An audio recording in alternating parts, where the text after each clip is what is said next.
Το φθινόπωρο είχε κατέβει νωρίς εκείνη τη χρονιά στη Δυτική Μακεδονία. Από τα βουνά φυσούσε υγρός αέρας που μύριζε καμένο ξύλο, βρεγμένη πέτρα και φύλλα καστανιάς. Τα σύννεφα σκέπαζαν χαμηλά τις κορυφές και ο μικρός δρόμος που ένωνε την Καστοριά με τα χωριά πιο πάνω έμοιαζε κάθε βράδυ και πιο άδειος. Η Άννα περπατούσε γρήγορα, κρατώντας την τσάντα της σφιχτά στο στήθος. Ήταν 20 χρονών, λεπτή, με σκούρα μαλλιά πιασμένα πρόχειρα πίσω και μάτια που είχαν μάθει να κοιτάζουν τον άνθρωπο στα ίσια. Δούλευε σε ένα μικρό φαρμακείο κοντά στην πλατεία, όχι γιατί ο μισθός έφτανε για πολλά, αλλά γιατί μετά τον χαμό του πατέρα της δεν ήθελε να μένει όλη μέρα στο σπίτι. Ο Κωνσταντίνος, ο πατέρας της, είχε χαθεί πριν από 2 χρόνια. Έτσι έλεγαν όλοι. Έτσι είχε γραφτεί και στο χαρτί που έφερε ένας αξιωματικός στην πόρτα τους, χωρίς λεπτομέρειες, χωρίς σώμα, χωρίς τάφο. Είπαν ότι σκοτώθηκε σε μυστική επιχείρηση έξω από τα σύνορα. Είπαν ότι υπηρέτησε την πατρίδα. Είπαν να είναι περήφανες. Μα η περηφάνεια δεν ζεσταίνει ένα σπίτι το χειμώνα. Εκείνο το βράδυ η Άννα είχε αργήσει. Μια ηλικιωμένη γυναίκα από τον εστόριο είχε έρθει τελευταία στιγμή για φάρμακα της πίεσης. Ο φαρμακοποιός έλειπε και εκείνη δεν μπόρεσε να την αφήσει να φύγει με άδεια χέρια. Όταν τελικά έκλεισε το ρολό, τα μαγαζιά γύρω είχαν ήδη κατεβάσει φώτα. Μόνο το καφενείο του Κυρστέλιου είχε ακόμα κόσμο. Άντρες κυμμένους πάνω από τάβλη και μικρά ποτήρια τσίπουρο. Στην αρχή δεν πρόσεξε το μαύρο αυτοκίνητο. Ήταν παρκαρισμένο λίγο πιο κάτω από την εκκλησία του Αγίου Νικολάου, στη σκιά ενός πλατάνου. Ένα παλιό, βαρύ Μερσεντές, από εκείνα που οδηγούσαν όσοι είχαν πολλά λεφτά ή ήθελαν να φαίνεται πως είχαν. Η Άννα το είχε δει ξανά. Το οδηγούσε ο Μάριος Καραλής, γιος του μεγαλύτερου εργολάβου της περιοχής, ενός ανθρώπου που έχτιζε δρόμους, γκρέμιζε σπίτια και έτρωγε με τους δημάρχους σαν να ήταν συγγενείς του. Δίπλα στο αυτοκίνητο στεκόταν ο Μάριος με 2 φίλους του. Ο ένας ήταν ο Πέτρος Βλάχος, γιος αστυνομικού διοικητή. Ο άλλος, ο Στέφανος Λιάκος, ανιψιός βουλευτή από τη Θεσσαλονίκη. Τους ήξερε όλη η πόλη. Όχι γιατί είχαν κάνει κάτι σπουδαίο, αλλά γιατί κανείς δεν τολμούσε να του ζητήσει λογαριασμό για τίποτα. «Άννα», φώναξε ο Μάριος, χαμογελώντας σαν να της έκανε τιμή. «Πού πας τέτοια ώρα μόνη?» Εκείνη δεν σταμάτησε. «Σπίτι μου». «Να σε πάμε εμείς, έχει κρύο». «Ευχαριστώ, δεν χρειάζεται». Ο Πέτρος γέλασε χαμηλά. Πάντα σοβαρή, σαν καλόγρια. Η Άννα ένιωσε το στομάχι της να σφίγγεται, μα κράτησε το βήμα της σταθερό. Από μικρή είχε μάθει από τον πατέρα της κάτι απλό. Όταν κάποιος προσπαθεί να σε φοβήσει, μην του χαρίζεις τον φόβο σου με τα μάτια. Πέρασε δίπλα τους. Για μια στιγμή πίστεψε πως θα την αφήσουν. Άκουσε όμως την πόρτα του αυτοκινήτου να ανοίγει.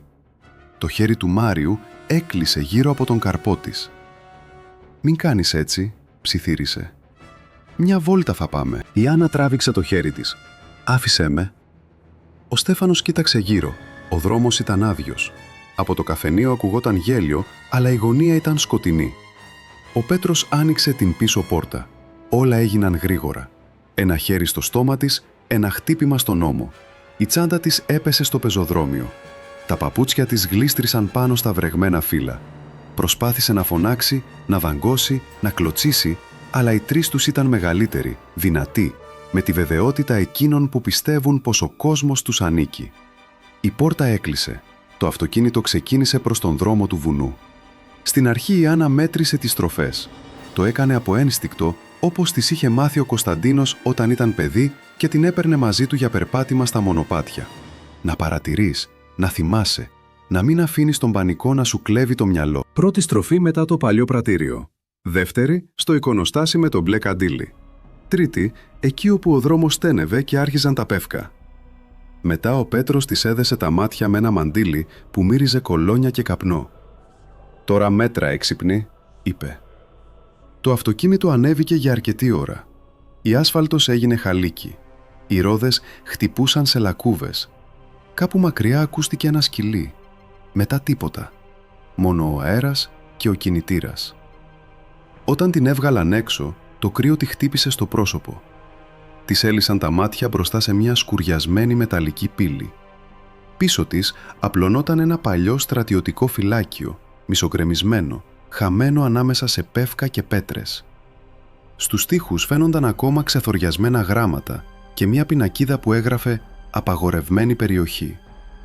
Η Άννα το είχε ακούσει αυτό το μέρος. Οι παλιοί έλεγαν πως ήταν αποθήκη πυρομαχικών στον ψυχρό πόλεμο, μετά χώρος ασκήσεων, ύστερα τίποτα. Τα παιδιά δεν πλησίαζαν. Οι κυνηγοί το απέφευγαν. «Καλώς ήρθε στο παλάτι μας», είπε ο Μάριος. Την έσπρωξαν μέσα σε ένα χαμηλό κτίριο με σπασμένα τζάμια. Στο πάτωμα υπήρχαν παλιά καλώδια, άδεια μπουκάλια, κουτιά από τσιγάρα και μια καρέκλα στημένη κάτω από μια λάμπα που τρεμόπαιζε από γεννήτρια. Στη γωνία, πάνω σε τρίποδο, στεκόταν μια βιντεοκάμερα. Η Άννα την είδε και τότε κατάλαβε ότι δεν την είχαν φέρει εκεί μόνο για να τη φοβήσουν. «Αν αγγίξετε αυτή την κάμερα», είπε, και η φωνή της βγήκε πιο ήρεμη από όσο ένιωθε, «θα το μετανιώσετε».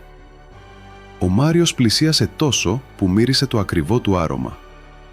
«Ποιος θα μας κάνει να το μετανιώσουμε, η μάνα σου, ο νεκρός πατέρας σου?»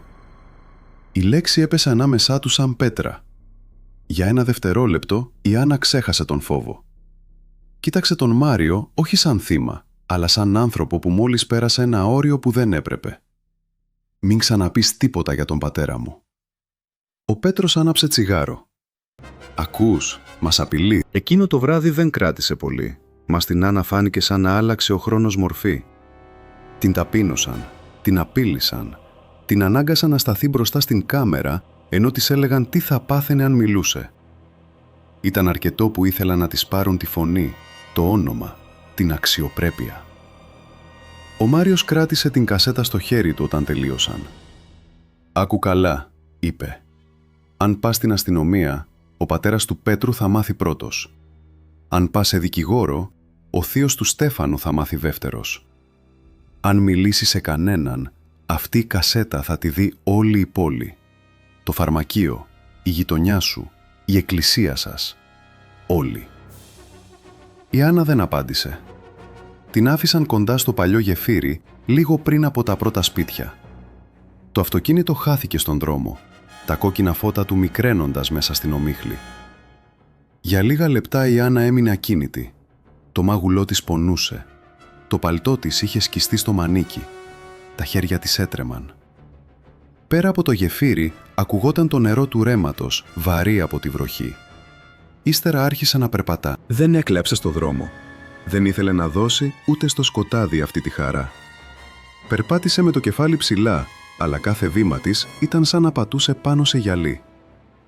Στο μυαλό της έρχονταν κομμάτια από τη φωνή του πατέρα της. «Αν χαθείς, βρες κάτι σταθερό. Ένα βουνό, ένα αστέρι, την αναπνοή σου». Στο σπίτι τους, ένα χαμηλό πέτρινο σπίτι στην άκρη του χωριού, δεν φαινόταν φως από το παράθυρο της κουζίνας. Η μητέρα της κοιμόταν νωρίς, εξαντλημένη από τη δουλειά στο γραφείο και από τη λύπη που δεν έλεγε ποτέ με το όνομά της. Η Άννα έβγαλε το κλειδί από την τσέπη. Τα δάχτυλά της δεν υπάκουαν. Το κλειδί έπεσε 2 φορές πριν μπει στην κλειδαριά. Μόλις άνοιξε την πόρτα, κατάλαβε ότι κάτι δεν πήγαινε καλά. Στο σπίτι μύριζε καπνός. Όχι από το τζάκι, καπνός από τσιγάρο. Βαρύς, γνώριμος, με μια πικρή μυρωδιά που η μνήμη της είχε φυλάξει κάπου βαθιά. Η Άννα πάγωσε. Στο τραπέζι της κουζίνας έκαιγε μια μικρή λάμπα. Δίπλα της υπήρχε ένα ποτήρι νερό, ένα στρατιωτικό μαχαίρι με φθαρμένη λαβή και ένα παλιό δερμάτινο μπουφάν κρεμασμένο στην καρέκλα. Και στο μισοσκόταδο, με την πλάτη στον τοίχο, καθόταν ένας άντρας. Ήταν πιο αδύνατος από ό,τι τον θυμόταν. Τα μαλλιά του είχαν ασπρίσει στους κροτάφους. Το πρόσωπό του ήταν σκαμμένο, σαν πέτρα που την έφαγε αλάτι και χρόνος. Στο δεξί του φρύδι υπήρχε μία ουλή που δεν είχε πριν, μα τα μάτια ήταν ίδια, σκούρα, ήσυχα, τρομερά προσεκτικά. Η Άννα άφησε το κλειδί να πέσει. Ο άντρας σηκώθηκε αργά. «Άννα μου», είπε. Εκείνη έκανε ένα βήμα πίσω. Για μία στιγμή δεν ήξερε αν έβλεπε άνθρωπο ή φάντασμα. Όλα όσα είχε κρατήσει μέσα της 2 χρόνια, όλα τα άδεια πρωινά, τα μνημόσυνα χωρίς σώμα, Οι ψίθυροι των γειτόνων έπεσαν πάνω της μαζί. «Μπαμπά!» Ο Κωνσταντίνος δεν χαμογέλασε. Μόνο έγνεψε. Η Άννα προσπάθησε να μιλήσει, αλλά ο λαιμός της έκλεισε. Ήθελε να τρέξει πάνω του, να τον χτυπήσει, να τον αγκαλιάσει, να τον ρωτήσει γιατί την άφησε να πιστεύει πως ήταν νεκρός. Αντί γι' αυτό, τα γόνατά της λύγησαν. Εκείνος την πρόλαβε πριν πέσει. Τα χέρια του έκλεισαν γύρω της προσεκτικά, σαν να κρατούσε κάτι σπασμένο. Η Άννα τότε λύγησε πραγματικά. Όχι με κραυγές, με έναν ήχο μικρό, πνιγμένο, που της ξέφυγε από τα στήθη και δεν έμοιαζε με κλάμα παιδιού, αλλά με πόνο ανθρώπου που προσπάθησε να σταθεί όρθιος περισσότερο από όσο άντεχε. Ο Κωνσταντίνος δεν τη ρώτησε αμέσως τι έγινε. Την κάθισε στην καρέκλα, έκλεισε την πόρτα. Έβαλε νερό σε ένα ποτήρι και το κράτησε μπροστά της μέχρι να πιει. Μετά γονάτισε απέναντί της στο ύψος των ματιών της. Μόνο τότε είδε το σκισμένο μανίκι, το σημάδι στο μάγουλο, τα χώματα στα γόνατα, τον τρόπο που τα δάχτυλά της έμεναν σφιγμένα γύρω από το ποτήρι. Κάτι άλλαξε στο πρόσωπό του. Δεν ήταν θυμός.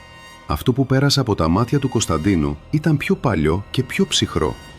Ήταν σαν να άνοιξε μέσα του μία πόρτα που έπρεπε να μείνει κλειστή. «Ποιοι?» ρώτησε. Η Άννα κούνησε το κεφάλι. «Δεν μπορώ». «Μπορείς». «Έχουν κασέτα». Ο Κωνσταντίνος έμεινε ακίνητος. «Με απείλησαν. Είπαν πως αν μιλήσω θα τη δουν όλοι. Ο πατέρας του ενός είναι στην αστυνομία. Ο Μάριος...» Σταμάτησε. Το όνομα είχε βγει μόνο του. Ο Κωνσταντίνος χαμήλωσε το βλέμμα για ένα δευτερόλεπτο. Όταν το σήκωσε ξανά, η φωνή του ήταν ήρεμη. «Μάριος Καραλής».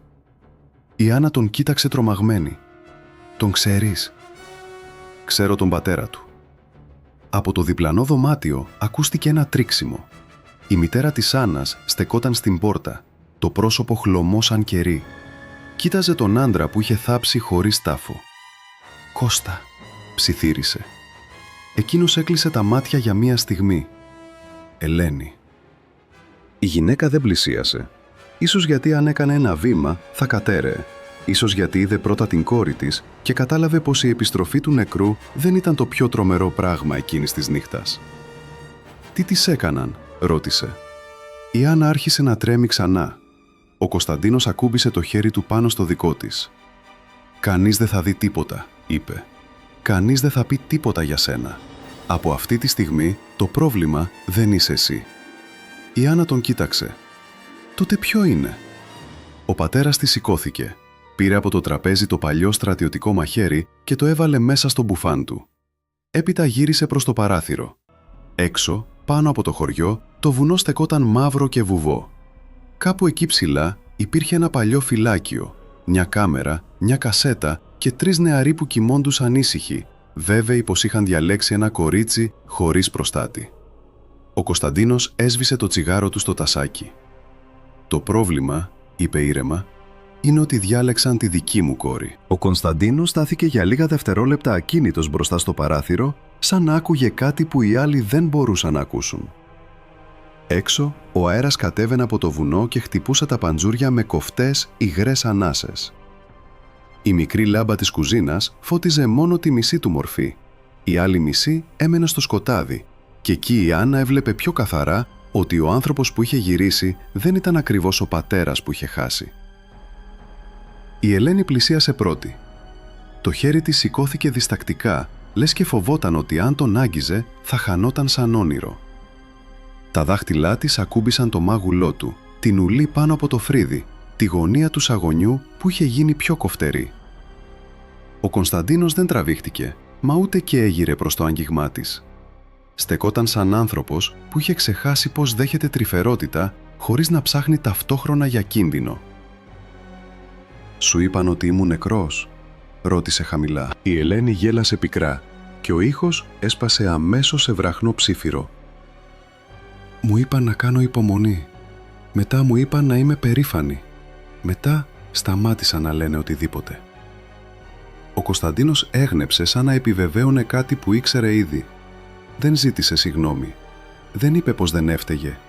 Ίσως γιατί υπήρχαν πράγματα που ούτε ο ίδιος μπορούσε να βάλει σε λόγια. Πλησίασε τον νεροχύτη, άνοιξε τη βρύση, έπλυνε αργά τα χέρια του και είδε το νερό να θολώνει από σκόνη, παλιό αίμα και χώμα του δρόμου. Έπειτα σκούπισε τα δάχτυλά του με μια πετσέτα και γύρισε προς την Άννα. «Πες μου μόνο τα απαραίτητα», είπε. «Πόσοι ήταν, πού σε πήγαν, τι κράτησαν». Η Άννα έκλεισε τα μάτια. Μιλούσε κομμένα, σαν να ανέβαινε ξυπόλυτη πέτρινη ανηφόρα. 3. Το παλιό στρατιωτικό φυλάκιο πάνω από το δάσος. Βιντεοκάμερα, κασέτα, ονόματα. Μάριος, Πέτρος, Στέφανος. Ο Κωνσταντίνος δεν τη διέκοψε ούτε μία φορά. Δεν άλλαξε έκφραση, αλλά η Άννα έβλεπε πως αποθήκευε κάθε λεπτομέρεια, σαν στρατιώτης που σχεδιάζει ήδη τη διαδρομή σε χάρτη. Όταν τελείωσε, στο δωμάτιο έμεινε μια βαριά σιωπή. Η Ελένη σκούπισε με την ανάστροφη του χεριού της τα μάτια της. «Θα πάμε στην αστυνομία το πρωί», είπε, αν και από τον τόνο της φαινόταν πως ούτε η ίδια το πίστευε. Ο Κωνσταντίνος γύρισε αργά και την κοίταξε. «Όχι, δεν γίνεται να το αφήσουμε έτσι. Δεν θα το αφήσω». «Τότε τι, θα κρυβόμαστε, θα περιμένουμε να μας τελειώσουν?» Ο ένας είναι γιος διοικητή, ο άλλος έχει τον πατέρα του σε όλα τα έργα της περιφέρειας. Ο τρίτος έχει πλάτες στην Αθήνα. Αν δεν κάνουμε κάτι νόμιμο, το νόμιμο, την διέκοψε ο Κωνσταντίνος. Είναι για τόπους όπου ο νόμος δεν κάθεται στο ίδιο τραπέζι με τους λύκους. Η Ελένη σώπασε. Εκείνος δεν ύψωσε τη φωνή του, αλλά στη χαμηλή, επίπεδη ομιλία του υπήρχε κάτι που δεν σήκωνε αντίρρηση. Ήταν η φωνή ανθρώπου που είχε ζήσει αρκετά μέσα στην εξουσία και έξω από αυτήν για να ξέρει πότε οι θεσμοί είναι τείχος και πότε ζωγραφισμένο πανί. Η Άννα τον κοίταζε χωρίς να ξέρει αν ένιωθε περισσότερη ανακούφιση ή φόβο. Ήθελε να τον ρωτήσει πού ήταν 2 χρόνια, πώς μπήκε στο σπίτι, γιατί φαινόταν να ξέρει ήδη τόσα. Μα ο τρόπος που στεκόταν δεν άφηνε χώρο για ερωτήσεις άσχετες με το παρόν. Ο Κωνσταντίνος έβγαλε από τον μπουφάν του ένα μικρό μεταλλικό παγούρι, ήπιε μια γουλιά και μετά ακούμπησε τις παλάμες του στο τραπέζι. «Θα κλείσετε τα φώτα σε όλα τα μπροστινά δωμάτια. Κανένα τηλέφωνο. Κανένα παράθυρο ανοιχτό. Αν χτυπήσει η πόρτα, δεν ανοίγεται. Αν ακουστεί αυτοκίνητο, δεν πλησιάζετε τις κουρτίνες. Απόψε δεν εμπιστευόμαστε κανέναν. Ούτε τον παπά, ούτε τη γειτόνισσα», ψιθύρισε η Ελένη. «Απόψε όχι». Στο πρόσωπό της πέρασε μια σκιά προσβολής, ύστερα κούρασης.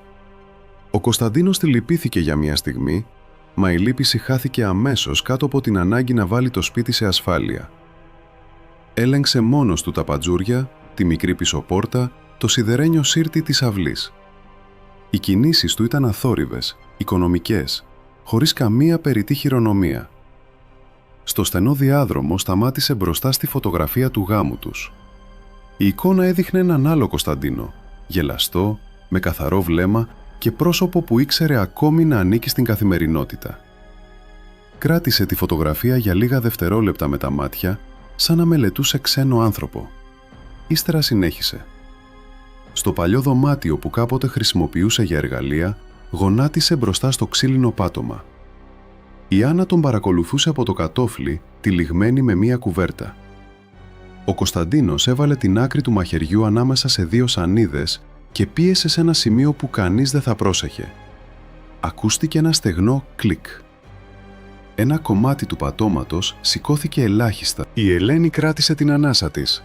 Από μέσα ο Κωνσταντίνος έβγαλε πρώτα ένα αδιάβροχο ύφασμα, έπειτα ένα μικρό μεταλλικό κουτί, μία πιστόλα τυλιγμένη σε λαδωμένο πανί, 2 γεμιστήρες, έναν φακό, πλαστικές χειροπέδες, λεπτά γάντια και τέλος μία δερμάτινη θήκη με έγγραφα. Δεν υπήρχε ίχνος έκπληξη στο πρόσωπό του. Μόνο η ψυχρή βεβαιότητα ανθρώπου που άφησε κάτι στη θέση του και ήρθε ακριβώς να το βρει.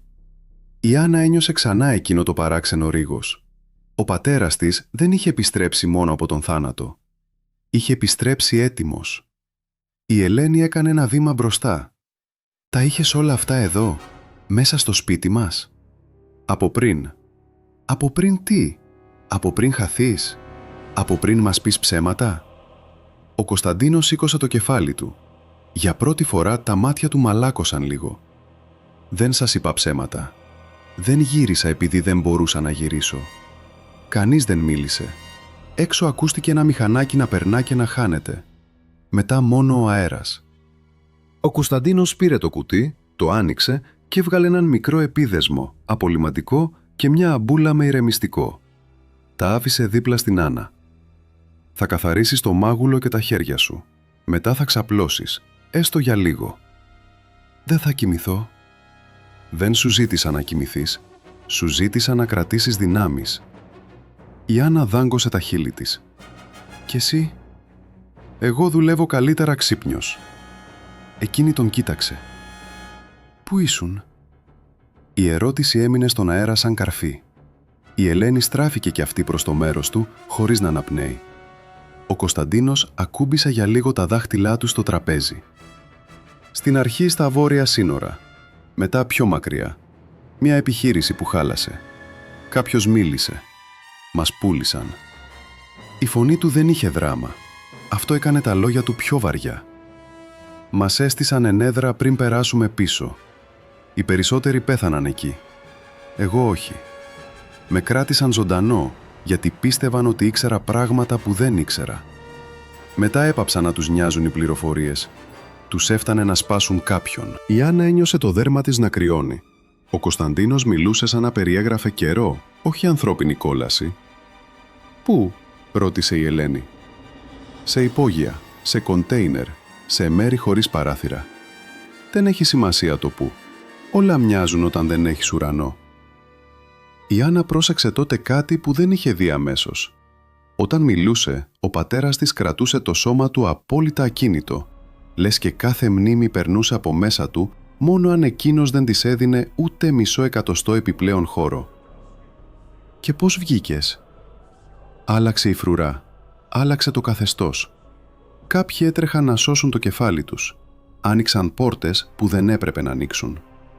Σταμάτησε για λίγο. «Εγώ πέρασα από μία». Η Ελένη κάθισε αργά στην καρέκλα. 2 χρόνια. Ο Κωνσταντίνος δεν απάντησε. Μέσα στη σιωπή τους, οι 2 χρονιές φάνταζαν σαν χαντάκι που κανείς δεν μπορούσε να περάσει με μία φράση. Τελικά η Άννα ψιθύρισε. «Κι ήρθε σήμερα. Σήμερα μπόρεσα να φτάσω». Δεν είπε ότι είχε περάσει τα τελευταία 24 ώρα αλλάζοντας διαδρομές, αποφεύγοντας ελέγχους, κοιτώντας πίσω του σε κάθε στάση λεωφορείου. Δεν είπε ότι πριν μπει στο σπίτι τους είχε μείνει ώρες σε εγκαταλειμμένο υπόστεγο, παρατηρώντας αν υπήρχε παρακολούθηση. Δεν είπε ότι είχε φτάσει με το σώμα στα όρια του και με το μυαλό του ακονισμένο σαν σύρμα. Δεν χρειαζόταν. Η Ελένη σήκωσε το βλέμμα. «Και τώρα τι θα κάνεις? Θα πας μόνος σου εναντίον τους?»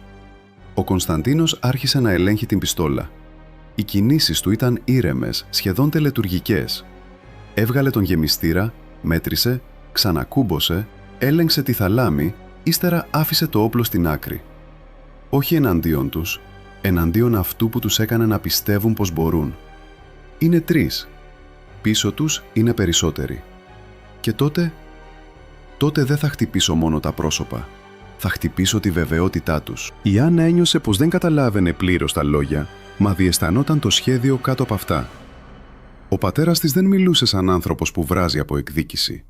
Μιλούσε σαν άνθρωπος που ήδη έχει δεχτεί την έκβαση και τώρα απλώς εκτελεί τα βήματα. Πλησίασε κοντά του. «Θα τους σκοτώσεις?» Ο Κωνσταντίνος την κοίταξε για ώρα. Ο θάνατος είναι γρήγορος. Μερικές φορές υπερβολικά γρήγορος. Η Ελένη ανατρίχιασε. «Δεν θέλω αίμα άλλο μέσα σε αυτό το σπίτι». «Ούτε εγώ». «Τότε σταμάτα πριν αρχίσεις». Ο Κωνσταντίνος έγειρε το κεφάλι ελάχιστα. «Αν σταματήσω, θα επιστρέψουν.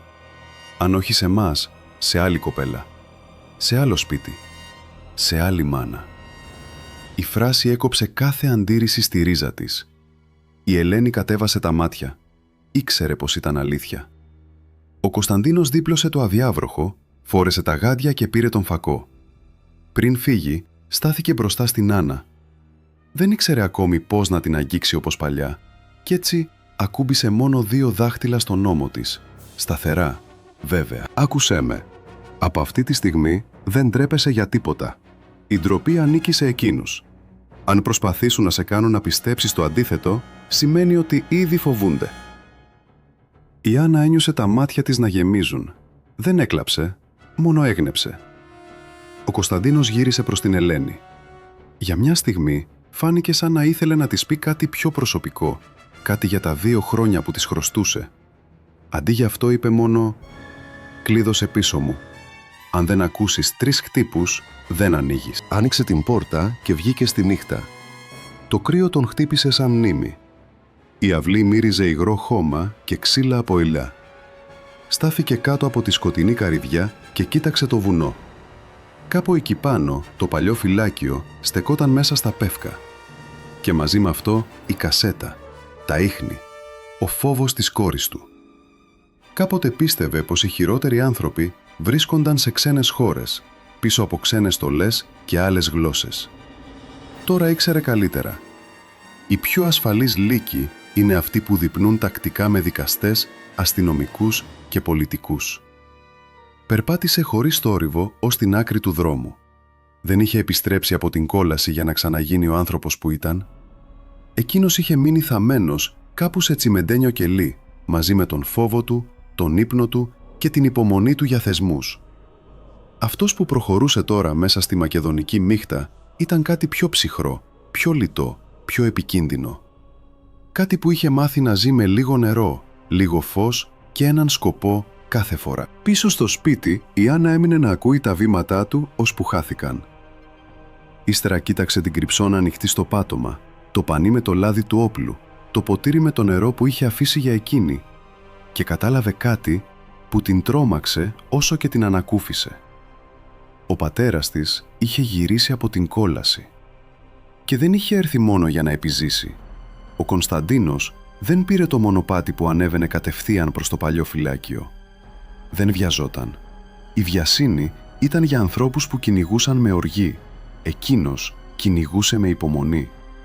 Κατηφόρησε πρώτα προς τον κεντρικό δρόμο, πέρασε πίσω από τις αποθήκες του συνεταιρισμού και βγήκε στο ποτάμι, εκεί όπου ο θόρυβος του νερού μπορούσε να καταπιεί τον ήχο των βημάτων του. Είχε μάθει πολλά στα 2 χρόνια που του είχαν κλέψει. Το πιο χρήσιμο ήταν πως η δύναμη δεν βρισκόταν στο πρώτο χτύπημα. Βρισκόταν στο να κάνει τον άλλον να νιώσει ότι δεν ελέγχει πια τίποτα. Λίγο πριν από τα μεσάνυχτα, βρέθηκε έξω από την έπαυλη των Καραλίδων στην άκρη της πόλης. Το σπίτι υψωνόταν πίσω από πέτρινο μαντρότυχο με σιδερένια καγκελόπορτα, φώτα ασφαλείας και κυπαρίσια κομμένα με ακρίβεια στρατιωτικής παράταξης. Ήταν σπίτι ανθρώπου που ήθελε να δείχνει πλούτο και τάξη μαζί, σαν να μπορούσε η πέτρα να πείσει τον κόσμο πως η ισχύς του ήταν νόμιμη. Ο Κωνσταντίνος έμεινε για ώρα ακίνητος μέσα στο σκοτάδι, παρατηρώντας. 2 λάμπες στην πρόσωψη. Ένας διχτοφύλακας που έκανε βόλτα κάθε 12 λεπτά. Ένας σκύλος δεμένος κοντά στο γκαράζ, όχι εκπαιδευμένος σωστά, μόνο θορυβώδης. Κάμερα πάνω από την πλαϊνή είσοδο παλιάς τεχνολογίας. Ένα παράθυρο στον επάνω όροφο μισάνυχτο. Από εκεί ερχόταν φως και γέλια. Ο Μάριος δεν κοιμόταν. Ο Κωνσταντίνος πέρασε από το πίσω μέρος, εκεί όπου ο τοίχος έσμιγε με έναν βράχο. Σε ένα τέτοιο σημείο, οι πλούσιοι ένιωθαν πάντα πιο ασφαλείς, επειδή η φύση γινόταν κομμάτι της περίφραξής τους. Εκείνος ακούμπησε τα χέρια του στην πέτρα, πήρε ανάσα και ανέβηκε αθόρυβα. Οι κινήσεις του δεν είχαν πια καμία σχέση με τον άνθρωπο που κάποτε δούλευε τα ξύλα της αυλής ή κουβαλούσε σακιά στο κελάρι. Ήταν κινήσεις ακριβείς, μετρημένες, χωρίς δισταγμό, σαν να ανήκαν σε σώμα που είχε εκπαιδευτεί να περνά από μέρη όπου δεν έπρεπε να υπάρχει. Κατέβηκε από την άλλη πλευρά χωρίς να ακουστεί, πλησίασε πρώτα στον γκαράζ. Η βαριά Μερσεντές στεκόταν μέσα, γυαλισμένη, καθαρή, σαν ζώο ταϊσμένο καλά. Ήταν το ίδιο αυτοκίνητο. Η Άννα δεν είχε χρειαστεί να του το περιγράψει. Ορισμένα πράγματα δεν τα ξεχνάς, ακόμη κι αν δεν τα είδες ποτέ. Τα αναγνωρίζεις από τον τρόπο που μπαίνουν στη ζωή σου, σαν βρισιά. Ο Κωνσταντίνος δεν έβγαλε όπλο. Άνοιξε ένα μικρό δερμάτινο ρολό με εργαλεία. Δούλεψε στο απλό κλείδωμα της πίσω πόρτας του γκαράζ και μπήκε μέσα. Η μυρωδιά βενζίνης, καθαριστικού και δέρματος του έφερε για μία στιγμή πίσω σε κάποιον άλλο χώρο, ξένο, όπου ο αέρας μύριζε μέταλλο και καμένο λάστιχο. Έσβησε τη μνήμη αμέσως. Σήκωσε το καπό. Δεν ήθελε έκρηξη. Δεν ήθελε φωτιά. Η φωτιά θα έδινε στον Μάριο θυμό, όχι φόβο. Εκείνος ήθελε κάτι πιο καθαρό. Να ξυπνήσει το πρωί και να καταλάβει ότι κάποιος μπήκε στο ασφαλέστερο σημείο του κόσμου του, άγγιξε ό,τι θεωρούσε δικό του και έφυγε χωρίς να αφήσει πρόσωπο. Με 2 γρήγορες κινήσεις αποσύνδεσε σημεία στην καλωδίωση, έκοψε ένα μικρό κρίσιμο σωληνάκι και άφησε μέσα στον κινητήρα μία λεπτή σκόνη μετάλλου που θα τον κατέστρεφε μόλις προσπαθούσαν να τον βάλουν μπροστά. Μετά έκλεισε το καπό, άνοιξε την πόρτα του οδηγού και έριξε πάνω στο κάθισμα μία χούφτα βρεγμένο χαλίκι από τον δρόμο κοντά στο γεφύρι όπου είχαν αφήσει την Άννα. Έμεινε 1 δευτερόλεπτο κοιτάζοντάς το. Το μίμημα ήταν αρκετό. Όταν βγήκε ξανά στον κήπο, ο σκύλος είχε σηκώσει το κεφάλι, μα δεν γάβγισε. Ο Κωνσταντίνος του πέταξε ένα μικρό κομμάτι αλαντικό ποτισμένο με ηρεμιστικό. Το ζώο το κατάπιε λέμαργα και μετά από λίγο ξάπλωσε χωρίς δύναμη. Ο νυχτοφύλακας πέρασε από την πρόσωψη σφυρίζοντας χαμηλά. Δεν κατάλαβε τίποτα. Ο Κωνσταντίνος βγήκε όπως είχε μπει. Στον δρόμο δεν γύρισε να κοιτάξει πίσω. Το πρώτο χτύπημα είχε δοθεί. Η δεύτερη στάση ήταν πιο μακριά, έξω από την πόλη, κοντά στα παλιά νταμάρια. Εκεί, σε μια σειρά από αποθήκες με λαμαρίνες, ο θείος του Στέφανου κρατούσε ό,τι δεν έπρεπε να φαίνεται στα χαρτιά. Τσιγάρα χωρίς δασμούς, αλκοόλ, ανταλλακτικά αυτοκινήτων, κάποιες φορές κυβότια που έρχονταν από το λιμάνι της Θεσσαλονίκης και έφευγαν χωρίς να τα δει ποτέ κανείς επίσημα. Ο Κωνσταντίνος έφτασε από το πίσω ρέμα, περνώντας μέσα από βάτα και χαμηλά δέντρα. Οι αποθήκες είχαν φύλακα, αλλά μόνο έναν. Οι παράνομες δουλειές στην επαρχία στηρίζονταν πιο συχνά στην αλαζονία παρά στην προσοχή. Ο φύλακας είχε τραβηχτεί σε ένα κοντέινερ ακούγοντας ραδιόφωνο και πίνοντας καφέ. Ο Κωνσταντίνος γλίστρισε από το πλάι και ακούμπησε το αυτί του στη λαμαρίνα μιας αποθήκης. Μέσα σιωπή. Δούλεψε το λουκέτο, μπήκε και χρειάστηκε μόνο μια ματιά για να καταλάβει πού βρίσκονταν τα ακριβότερα εμπορεύματα. Δεν είχε μαζί του εκρηκτικά. Είχε όμως ό,τι χρειαζόταν για μια μικρή προσεκτική καταστροφή. Περιέλουσε με έφλεκτο υγρό το κατώτερο μέρος μιας στίβας χαρτοκιβωτίων, άφησε τη ροή να κουμπίσει μέχρι τα ηλεκτρικά καλώδια του τοίχου, χάλασε τη μόνωση σε ένα σημείο και έπειτα απομακρύνθηκε. Όταν θα έδιναν ρεύμα στο εσωτερικό για το πρωινό ξεφόρτωμα, η αποθήκη θα γινόταν φούρνος. Πριν φύγει, πήρε έναν λωστό και χάραξε με αργές κινήσεις στη λαμαρίνα της εσωτερικής πόρτας μία μόνο φράση. «Δεν τελειώσε». Δεν ήταν φράση για τους εργάτες. Ήταν για εκείνους. Έφυγε από το ίδιο μονοπάτι, πάλι αθόρυβα, και βγήκε στον δρόμο τη στιγμή που τα πρώτα σύννεφα άρχιζαν να αφήνουν λεπτή βροχή. Ένιωσε το νερό στο πρόσωπό του χωρίς να σηκώσει τα μάτια. Στο σώμα του η κούραση υπήρχε, αλλά δεν είχε δικαίωμα να μιλήσει. Οι άνθρωποι σπάνε συχνά από τον πόνο. Εκείνος είχε μάθει να τον κάνει υπόκρουση. Λίγο πριν ξημερώσει, στο σπίτι των Καραλίδων, ο Μάριος κατέβηκε στον γκαράζ με πονοκέφαλο και κακή διάθεση.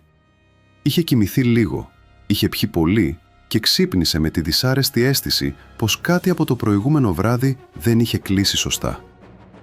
Όταν άνοιξε την πόρτα του αυτοκινήτου, είδε πρώτα το χαλίκι. Έμεινε ακίνητος. Δεν ήταν τυχαίο. Δεν μπορούσε να είναι. Σήκωσε αμέσως το κεφάλι, κοίταξε γύρω. Έπειτα πέρασε τα δάχτυλα πάνω από τα βρεγμένα πετραδάκια, σαν να ήθελε να βεβαιωθεί ότι υπήρχαν πράγματι. Γύρισε το κλειδί. Ο κινητήρας έκανε έναν βραχνό ήχο και σώπασε. Ξαναδοκίμασε. Τίποτα. Η καρδιά του χτύπησε πιο δυνατά. Πήγε να φωνάξει τον φύλακα, μα πριν προλάβει, ακούστηκε από το τηλέφωνο του σπιτιού ουρλιαχτό. Ήταν ο οδηγός του θείου του Στέφανου. Η αποθήκη στα νταμάρια είχε πάρει φωτιά. Όχι όλοι, μα αρκετοί. Τα καλύτερα εμπορεύματα είχαν καεί. Και εκεί, χαραγμένο πάνω στη λαμαρίνα, βρήκαν μία φράση. Ο Μάριος δεν ένιωσε πια φημό. Ένιωσε εκείνο το πρώτο μικρό, άβολο ρεύμα που περνά από τη ραχοκοκαλιά ενός ανθρώπου όταν καταλαβαίνει ότι κάτι αόρατο τον πλησιάζει. Τηλεφώνησε αμέσως τον Πέτρο. Ο γιος του διοικητή το σήκωσε με βραχνή φωνή. Όταν άκουσε για το αυτοκίνητο, γέλασε νευρικά και είπε πως μάλλον κάποιος ζηλιάρης έκανε βλακεία. Όταν όμως έμαθε για την αποθήκη και τη φράση, σταμάτησε να γελά. «Μίλησε η κοπέλα?» ρώτησε. «Σε ποιον?» «Δεν ξέρω». Ο Μάριος κοίταξε το χαλίκι στο χέρι του. «Αυτό δεν το κάνει δικηγόρος». Συναντήθηκαν το μεσημέρι στο ίδιο καφέ όπου κάθονταν πάντα, στην πλατεία. Ο Στέφανος είχε έρθει έξαλλος, με το πρόσωπο ακόμη άυπνο και τα νεύρα τεντωμένα. Μιλούσε δυνατά για σαμποτάζ, για ανταγωνιστές, για προδότες μέσα στους δικούς τους κύκλους. Ο Μάριος τον άφησε να μιλά. Ο Πέτρος κοιτούσε συνεχώς προς τον δρόμο. «Αν το μάθει ο πατέρας μου πριν του το πω εγώ, θα γίνει χαμός», είπε τελικά. «Τότε πες του», απάντησε ο Στέφανος. «Και τι να του πω? Ότι κάποιος μπήκε στο σπίτι του Μάριου, κατέστρεψε το αμάξι του, έκαψε αποθήκη του θείου σου και μας άφησε μήνυμα? Θα ρωτήσει γιατί». Ο Στέφανος έβρισε χαμηλά. Ο Μάριος ήπιε μια γουλιά καφέ που είχε κρυώσει. «Η Άννα δεν θα έκανε κάτι μόνη της. Δεν έχει λεφτά, δεν έχει κόσμο. Εκτός αν μίλησε σε κάποιον συγγενή. Δεν έχει αδέρφια. Κάποιον θείο, ξάδερφο, πρώην. Όχι. Τότε ποιος?» Κανείς δεν απάντησε. Για πρώτη φορά από τότε που θυμούνταν τον εαυτό τους, οι τρεις τους είχαν απέναντι όχι έναν αντίπαλο με όνομα, αλλά ένα κενό.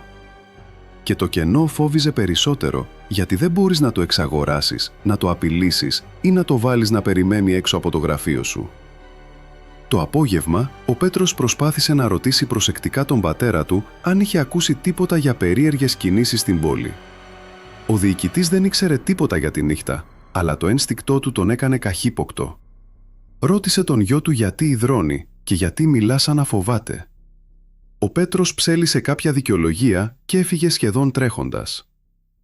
Το βράδυ ξαναβρέθηκαν, αυτή τη φορά σε ένα μικρό ιδιωτικό δωμάτιο πάνω από ταβέρνα, μακριά από μάτια.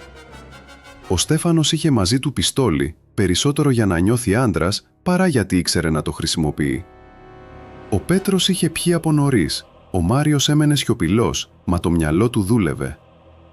«Κάποιος μας παρακολουθεί», είπε τελικά. «Τότε να βρούμε την κοπέλα και να την τελειώσουμε», πέταξε ο Στέφανος. Ο Πέτρος αναπήδησε. «Είσαι τρελός. Αν είναι αυτή η τρύπα από που μπαίνει το νερό, κλείνεις την τρύπα». Ο Μάριος έγνυψε αρνητικά. «Όχι. Αν την ακουμπήσουμε ξανά τώρα, σημαίνει ότι όποιος το κάνει πετυχαίνει. Πρώτα βρίσκουμε τι ξέρει και κυρίως βρίσκουμε αν η κασέτα είναι ακόμα ασφαλής». Η λέξη τους πάγωσε και τους τρεις. Η κασέτα. Το μόνο πράγμα που ένιωθαν πως τους έδινε ακόμη έλεγχο. Την είχαν κρύψει στο παλιό φυλάκιο, μέσα σε μεταλλικό χρηματοκιβώτιο που ο Μάριος είχε βάλει εκεί πέρσι για κάτι άλλες δουλειές που δεν έπρεπε να βρίσκονται σε σπίτι. Αν κάποιος τους παρακολουθούσε χωρίς να ξέρει για την κασέτα, ίσως είχαν ακόμη πλεονέκτημα. Αν όμως ήξερε, ο Πέτρος άσπρισε. «Λες να ξέρει για το μέρος?» Ο Μάριος δεν απάντησε αμέσως. Από κάτω ακούγονταν ποτήρια και γέλια. Ένας άλλος κόσμος, φυσιολογικός, που συνέχιζε να υπάρχει, λες και τίποτα δεν είχε αλλάξει. «Δεν το ξέρω, αλλά αν ξέρει, τότε αύριο θα κρατάει τη ζωή μας στο χέρι». Ο Στέφανος έσφιξε το όπλο του. «Πάμε απόψε». «Όχι όλοι μαζί, σαν ηλίθιοι». «Και τι προτείνεις?» Ο Μάριος κοίταξε το παράθυρο. Έξω είχε αρχίσει ξανά βροχή. Οι σταγόνες χτυπούσαν το τζάμι σαν δάχτυλα που ζητούσαν να μπουν. «Θα πάμε με το δεύτερο αμάξι. Θα πάρουμε την κασέτα και θα τη φέρουμε εδώ. Αν κάποιος μας ακολουθήσει, τον βλέπουμε στον δρόμο του βουνού. Αν κανείς δεν ξέρει τίποτα, τελειώνουμε απόψε». Ο Πέτρος έβρεξε τα χείλη του. «Κι αν μας περιμένει εκεί?» Ο Μάριος γύρισε και τον κοίταξε με περιφρόνηση. «Τότε θα μάθουμε επιτέλους ποιος είναι». Δεν ήξεραν ότι εκείνη ακριβώς τη στιγμή, στην ταράτσα του απέναντι κτηρίου, ο Κωνσταντίνος ήταν ξαπλωμένος πίσω από μια χαμηλή καμινάδα και τους παρατηρούσε από μισάνοιχτο παράθυρο. Δεν άκουγε όλες τις λέξεις, μα δεν τις χρειαζόταν. Έβλεπε τα σώματά τους, τον τρόπο που ο Στέφανος φούσκωνε από επιθετικότητα για να κρύψει τον φόβο, το τικ στο μάτι του Πέτρου, τη σιωπή του Μάριου που δεν ήταν ψυχραιμία, αλλά πανικός ντυμένος με καλή ανατροφή. Ο Κωνσταντίνος χαμήλωσε αργά το βλέμμα και κοίταξε τον δρόμο που οδηγούσε στο βουνό. Η βροχή δυνάμωνε. Το παλιό φυλάκιό τους περίμενε μέσα στα πεύκα, κρύο, βρεγμένο, βουβό. Εκεί θα έπαβα να είναι γη ισχυρών ανδρών. Εκεί θα δοκίμαζαν για πρώτη φορά τι σημαίνει να μπαίνεις κάπου όχι ως κυνηγός, αλλά ως θύραμα. Κι όταν οι τρεις νέοι κατέβηκαν βιαστικά τις σκάλες και μπήκαν στο δεύτερο αυτοκίνητο, βέβαιοι ότι είχαν πάρει οι ίδιοι την πρωτοβουλία, ο Κωνσταντίνος είχε ήδη σηκωθεί. Είχε χαθεί μέσα στη βροχή και πήγαινε πριν από αυτούς προς το βουνό. Ο δρόμος που ανέβαινε προς το παλιό φυλάκιο είχε γίνει ποτάμι από λάσπη και μαύρο νερό. Η βροχή έπεφτε πλάγια, σπρωγμένη από τον άνεμο που κατέβαινε από τις κορυφές και σφύριζε μέσα στα πεύκα σαν κάτι ζωντανό. Το δεύτερο αυτοκίνητο των τριών νέων, ένα γκρι όπελ με θαμπομένα τζάμια, αγκομαχούσε στις στροφές. Οι αλλοκαθαριστήρες δούλευαν μανιασμένα, μα δεν κατάφερναν να καθαρίσουν εντελώς το παρμπρίζ. Το σκοτάδι κατάπινε τον δρόμο 2 μέτρα μπροστά τους και ύστερα τον ξανάδινε σε κομμάτια. Ο Μάριος οδηγούσε σφιγμένος, με τα 2 χέρια κολλημένα στο τιμόνι. Ο Πέτρος ήταν δίπλα του και κοιτούσε πότε μπροστά και πότε πίσω, σαν να περίμενε να εμφανιστούν φώτα από το πουθενά. Πίσω, ο Στέφανος κρατούσε το πιστόλι του πάνω στα γόνατα και κάθε τόσο σήκωνε το κεφάλι του, προσπαθώντας να ακούσει κάτι πέρα από τη βροχή. Κανείς τους δεν μιλούσε πολύ. Η αλαζονία των προηγούμενων ημερών είχε χαθεί, μα κανείς δεν ήθελε να το παραδεχτεί πρώτος. Το μόνο που ακουγόταν στα κενά ανάμεσα στις μικρές κοφτές φράσεις τους ήταν η μηχανή, τα λάστιχα που γλιστρούσαν και το ράδιο που ο Μάριος άνοιξε για λίγο, μόνο και μόνο για να το ξανακλείσει αμέσως. Η μουσική έκανε τα πάντα να ακούγονται πιο αληθινά και εκείνο το βράδυ δεν ήθελαν αλήθεια. Ήθελαν να πιστούν πως είχαν ακόμη τον έλεγχο. Δεν ήξεραν ότι ο Κωνσταντίνος είχε φτάσει πριν από αυτούς. Είχε αφήσει το μονοπάτι πολύ χαμηλότερα, εκεί όπου ο δρόμος κάνει ένα μεγάλο τόξο γύρω από τον βράχο και είχε ανέβει πεζός μέσα από το δάσος. Γνώριζε πλέον τη διαδρομή από τη μνήμη της Άννας, από τα σημάδια στον χώρο, από τον τρόπο που το βουνό άνοιγε και έκλεινε γύρω από το φυλάκιο.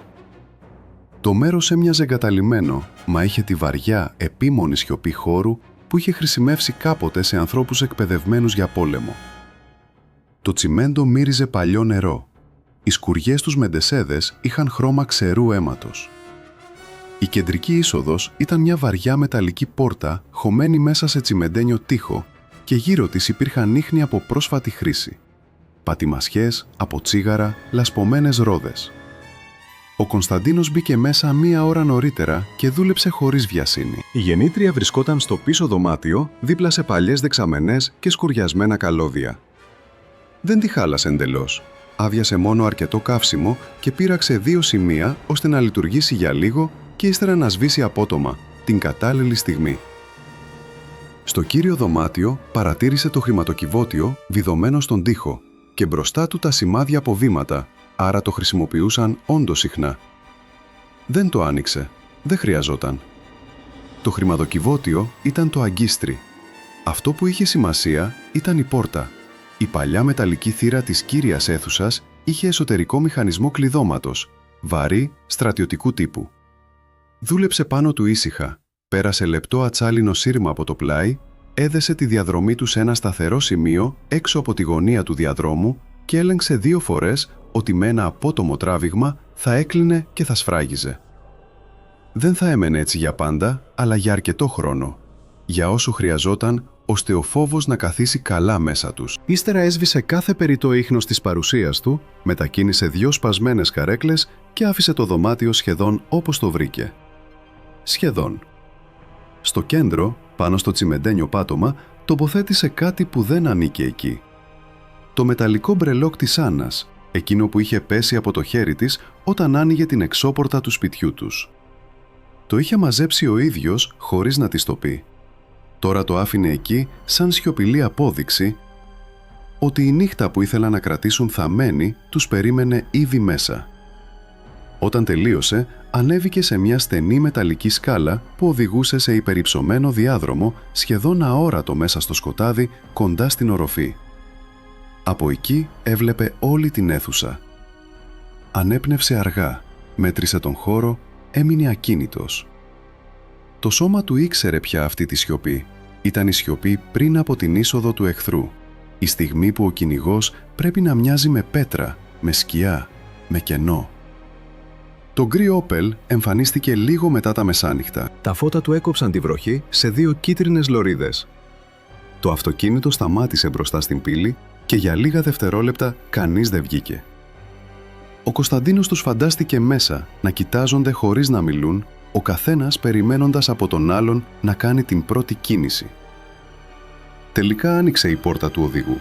Βγήκε ο Μάριος. Αμέσως μετά ο Στέφανος με το όπλο στο χέρι και τελευταίος ο Πέτρος, που έκλεισε τον μπουφάν του ως πάνω, λες και ο γιακάς θα μπορούσε να τον προστατεύσει. Έφτασαν στην είσοδο. Ο Στέφανος έσπρωξε τη βαριά πόρτα και πέρασαν στον διάδρομο. Ο Μάριος πήγε κατευθείαν στη γεννήτρια. Την τράβηξε 2 φορές, ώσπου πήρε μπροστά με κοφτό δίχα. Μία σειρά από αδύναμες λάμπες άναψαν μέσα στην κύρια αίθουσα και το παλιό δωμάτιο φωτίστηκε με αρρωστημένο κίτρινο φως. Τα νερά που έσταζαν από το ταβάνι έκαναν το τσιμέντο να γυαλίζει. Οι σκιές τους τοίχους έμοιαζαν πιο ζωντανές από τους ίδιους. «Κλείσε την πόρτα», είπε ο Μάριος. «Γιατί?» ρώτησε ο Πέτρος. «Γιατί δεν θέλω να μας βρει κανείς έτσι ανοιχτούς». Ο Στέφανος έσπρωξε την εσωτερική μεταλλική θύρα ώσπου έκλεισε σχεδόν τελείως, όχι όμως με τον τελικό μηχανισμό. Έπειτα στάθηκε κοντά της, το όπλο χαμηλά, μα έτοιμο. Ο Μάριος πήγε στο χρηματοκιβώτιο. Ο Πέτρος έμεινε στη μέση του δωματίου, κοιτάζοντας παντού χωρίς να βλέπει τίποτα καθαρά. Ο Κωνσταντίνος, ψηλά στον μεταλλικό διάδρομο, τους παρατηρούσε χωρίς να κουνιέται. Ο Μάριος άγγιξε το χρηματοκιβώτιο και αναστέναξε. Η μεταλλική πόρτα ήταν κρύα. Γύρισε τον κωδικό με γρήγορες κινήσεις, λες και όσο πιο γρήγορα το έκανε, τόσο πιο σύντομα θα έφευγαν. Ο Πέτρος έκανε ένα βήμα πίσω και κοίταξε το πάτωμα. Τότε είδε τον μπρελόκ. Έσκυψε και το σήκωσε. Για μια στιγμή, το μυαλό του αρνήθηκε να δεχτεί αυτό που έβλεπαν τα μάτια του. Το γύρισε στα δάχτυλά του. Είδε το μικρό φθαρμένο σταυρουδάκι και το μπλε πλαστικό κομμάτι που η Άννα είχε πάντα στα κλειδιά της. Το χέρι του πάγωσε. «Μάριε», ψιθύρισε. Ο Μάριος δεν γύρισε. «Τι?» «Αυτό». «Τι αυτό?» Ο Πέτρος δεν πρόλαβε να τελειώσει. Εκείνη τη στιγμή η γεννήτρια έβηξε απότομα και ένα από τα φώτα τρεμόπαιξε. Ο Στέφανος ανασηκώθηκε. «Τι στο διάολο?» Ο Μάριος έβρισε χαμηλά και ξαναγύρισε τον μηχανισμό του χρηματοκιβωτίου. Ακούστηκε το κλικ του ανοίγματος.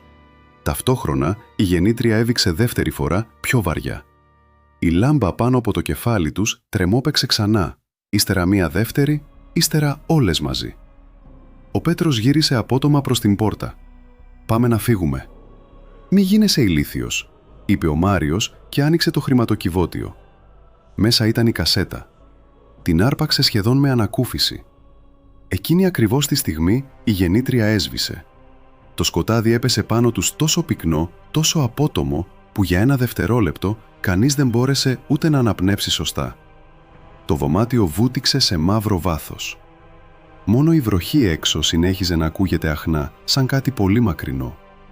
«Στέφανε!» φώναξε ο Πέτρος. Ακούστηκε ένα μεταλλικό χτύπημα. Κάποιος κόνταψε. Ο Στέφανος σήκωσε το όπλο ενστικτωδώς. «Μην κουνιέται κανείς». Τότε, μέσα στο απόλυτο σκοτάδι, ακούστηκε ο ήχος. Ήταν ένα βαρύ σύρσιμο μετάλλου, αργό στην αρχή και ύστερα πιο δυνατό. Η πόρτα. Ο παλιός στρατιωτικός μηχανισμός τραβήχτηκε απότομα από το σύρμα που είχε στήσει ο Κωνσταντίνος. Η θύρα έφυγε από τη μισάνοιχτη θέση της και βρόντιξε, κλείνοντας με τέτοια δύναμη ώστε οι τοίχοι αντίχησαν. Ένα δεύτερο, κοφτό κλικ ακολούθησε. Κλείδωμα. Ο Πέτρος ούρλιαξε. Ο Στέφανος έτρεξε στο σκοτάδι προς την κατεύθυνση της πόρτας, χτύπησε πάνω της και άρχισε να τη σμπρώχνει με ώμο και χέρια. Δεν κουνήθηκε ούτε χιλιοστό. Ο Μάριος κράτησε την κασέτα τόσο σφιχτά που τα δάχτυλά του πονούσαν. «Άνοιξέ την», φώναξε ο Στέφανος. «Πώς?» φώναξε πίσω ο Μάριος. «Εσύ πώς να ξέρω?» Ο Πέτρος χτύπησε τοίχο προσπαθώντας να βρει προσανατολισμό. Η ανάσα του έβγαινε σπασμένη, κοντή. «Κάποιος είναι εδώ! Κάποιος είναι εδώ!» «Σκάσε!» ούρλιαξε ο Στέφανος. Η φωνή του αντίχησε αλόκοτα στον θάλαμο. Για μια στιγμή όλοι τους άκουσαν μόνο τη δική τους αναπνοή. Μετά, κάπου ψηλά, ακούστηκε ένα πολύ μικρό μεταλλικό τρίξιμο, σαν βήμα πάνω σε παλιό σίδερο, και αμέσως μετά σιωπή. Ο Στέφανος γύρισε το όπλο προς τα πάνω χωρίς να βλέπει τίποτα. «Βγες έξω!» Δεν ήρθε απάντηση, μόνο άλλο ένα πολύ μικρό τρίξιμο, αυτή τη φορά από άλλη μεριά. Ο Πέτρος άρχισε να ψελίζει κάτι χωρίς νόημα. Ο Μάριος προσπάθησε να μιλήσει ήρεμα, μα η φωνή του βγήκε πιο λεπτή. «Όποιος κι αν είσαι, ξέρεις ποιοι είμαστε». Στο σκοτάδι ακούστηκε κάτι να πέφτει στο πάτωμα και να γλιστρά μέχρι τα πόδια τους. Ο Πέτρος έκανε πίσω παραπατώντας. Ο Στέφανος έσκυψε, ψηλάφισε το αντικείμενο και τράβηξε απότομα το χέρι του σαν να είχε αγγίξει φίδι. «Τι είναι?» Ο Μάριος γονάτισε, έψαξε και βρήκε μια μικρή μεταλλική κασετίνα. Άνοιξε το καπάκι στα τυφλά. Μέσα υπήρχε μόνο ένα πράγμα, μια ακόμη κασέτα. «Τι στο διάολο?» Ο Πέτρος έβγαλε ήχο πνιγμένο. «Μας βλέπει». Και πράγματι τους έβλεπε. Ο Κωνσταντίνος είχε ανάψει για μια στιγμή έναν μικρό φακό με κόκκινο φίλτρο και τον είχε σβήσει αμέσως. Όχι αρκετά για να φωτίσει, αλλά αρκετά για να τους κάνει να καταλάβουν πως δεν ήταν μόνοι. Το κόκκινο ίχνος χάθηκε τόσο γρήγορα που ο Πέτρος δεν ήταν βέβαιος αν το είδε πραγματικά ή αν το έφτιαξε ο τρόμος του. Ο Στέφανος δεν άντεξε. Πάτησε τη σκανδάλη. Ο πυροβολισμός μέσα στον κλειστό τσιμεντένιο χώρο έσκασε σαν βόμβα. Η ηχό τον επέστρεψε τριπλό. Κάτι χτύπησε σε μέταλλο ψηλά, σφύριξε και χάθηκε. Ο Πέτρος έπεσε στο πάτωμα με τα χέρια στο κεφάλι. Ο Μάριος βλαστήμησε και άρπαξε τον Στέφανο από τον μπουφάν. «Θα μας σκοτώσεις όλους!» Ο Στέφανος τραντάχτηκε. «Τότε βρες τον εσύ». «Δεν τον βλέπω. Είναι πάνω, ή δίπλα, ή πίσω». Η τελευταία λέξη κρεμάστηκε στον αέρα, γιατί κανείς δεν ήξερε. Και αυτό ήταν το χειρότερο. Δεν είχαν απέναντί τους αντίπαλο, είχαν απέναντί τους παρουσία. Ο Κωνσταντίνος περίμενε λίγο ακόμη. Δεν είχε έρθει για να πυροβολήσει μέσα στο σκοτάδι. Είχε έρθει να τους κάνει να μπουν, έστω για λίγα λεπτά, στο ίδιο είδος αβοήθητης αβεβαιότητας που νόμιζαν ότι ανήκε μόνο σε ανθρώπους αδύναμους. Έπρεπε να νιώσουν πως ο χώρος, το φως, οι έξοδοι, όλα αυτά που θεωρούσαν δεδομένα μπορούσαν να τους αφαιρεθούν αθόρυβα. Γλίστρισε από τη μεταλλική σκάλα χωρίς ήχο και στάθηκε στη γωνία του δωματίου. Τώρα ήταν κοντά τους. Μπορούσε να μυρίσει τον φόβο τους, τον υδρότα, τη βροχή πάνω στα ρούχα τους, τον μπαρούτι της μίας σφαίρας. Ο Μάριος κρατούσε ακόμη την κασέτα. Ο Πέτρος είχε κουλουριαστεί σχεδόν στο πάτωμα. Ο Στέφανος γύριζε το όπλο από εδώ και από εκεί, αργά πια, όχι επιθετικά, αλλά σπασμένα. Τότε ο Κωνσταντίνος μίλησε για πρώτη φορά. «Μην ρίξεις δεύτερη». Η φωνή του ήταν χαμηλή, ήρεμη, πολύ κοντά. Τόσο κοντά που ο Στέφανος τινάχτηκε και γύρισε απότομα προς λάθος κατεύθυνση. Ο Πέτρος άρχισε να κλαίει, χωρίς να το καταλαβαίνει. Ο Μάριος έμεινε ακίνητος. «Ποιος είσαι?» Η απάντηση δεν ήρθε αμέσως. Πρώτα ακούστηκε μόνο ένα βήμα, μετά άλλο ένα. Αργό, μετρημένο. Κάποιος περπατούσε μέσα στο σκοτάδι, σαν να του ανήκε.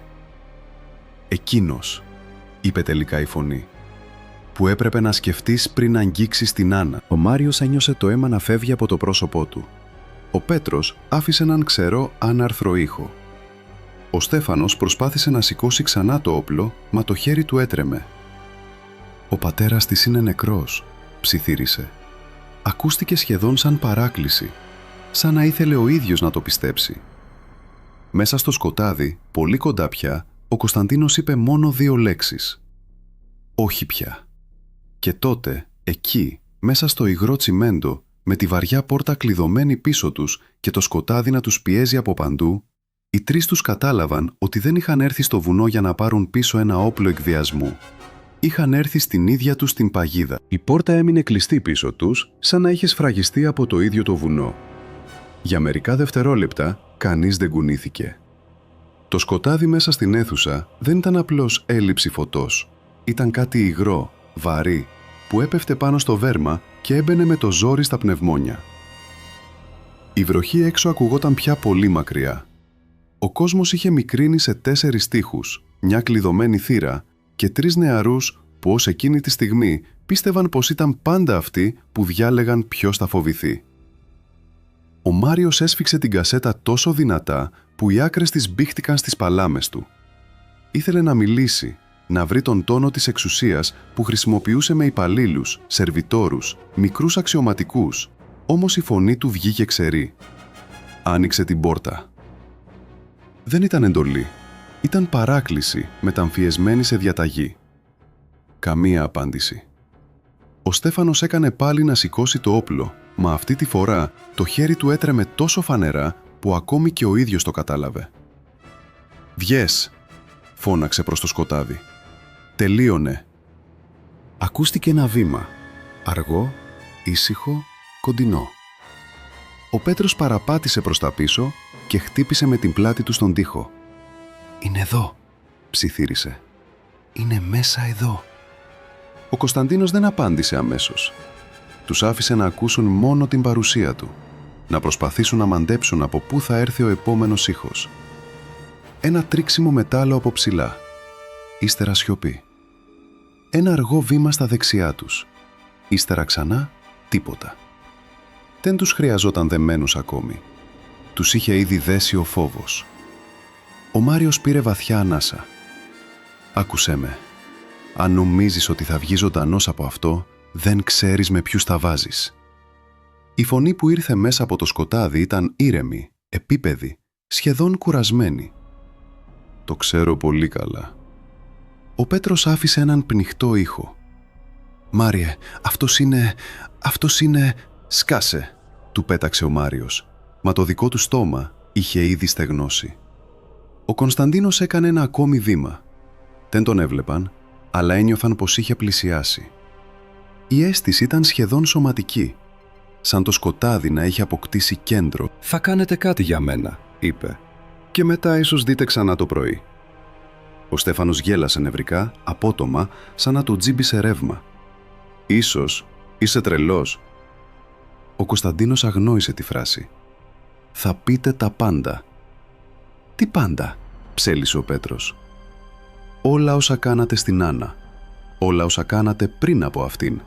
Όλα όσα κρύβουν οι πατεράδες σας. Όλα όσα νομίζετε ότι σας κάνουν άτρωτους».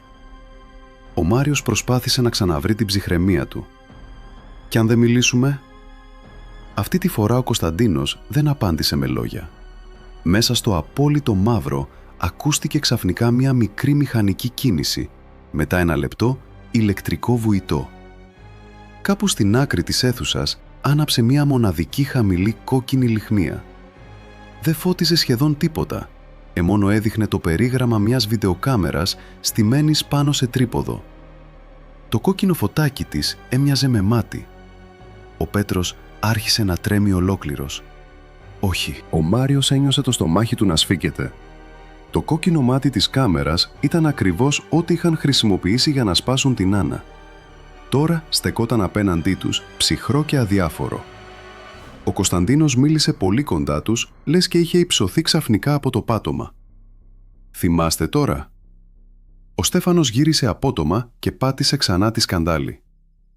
Ο πυροβολισμός έσκασε στο ταβάνι, έριξε σκόνη και μικρά κομμάτια σοβά. Πριν προλάβει να ξαναστραφεί, κάτι δυνατό χτύπησε τον καρπό του.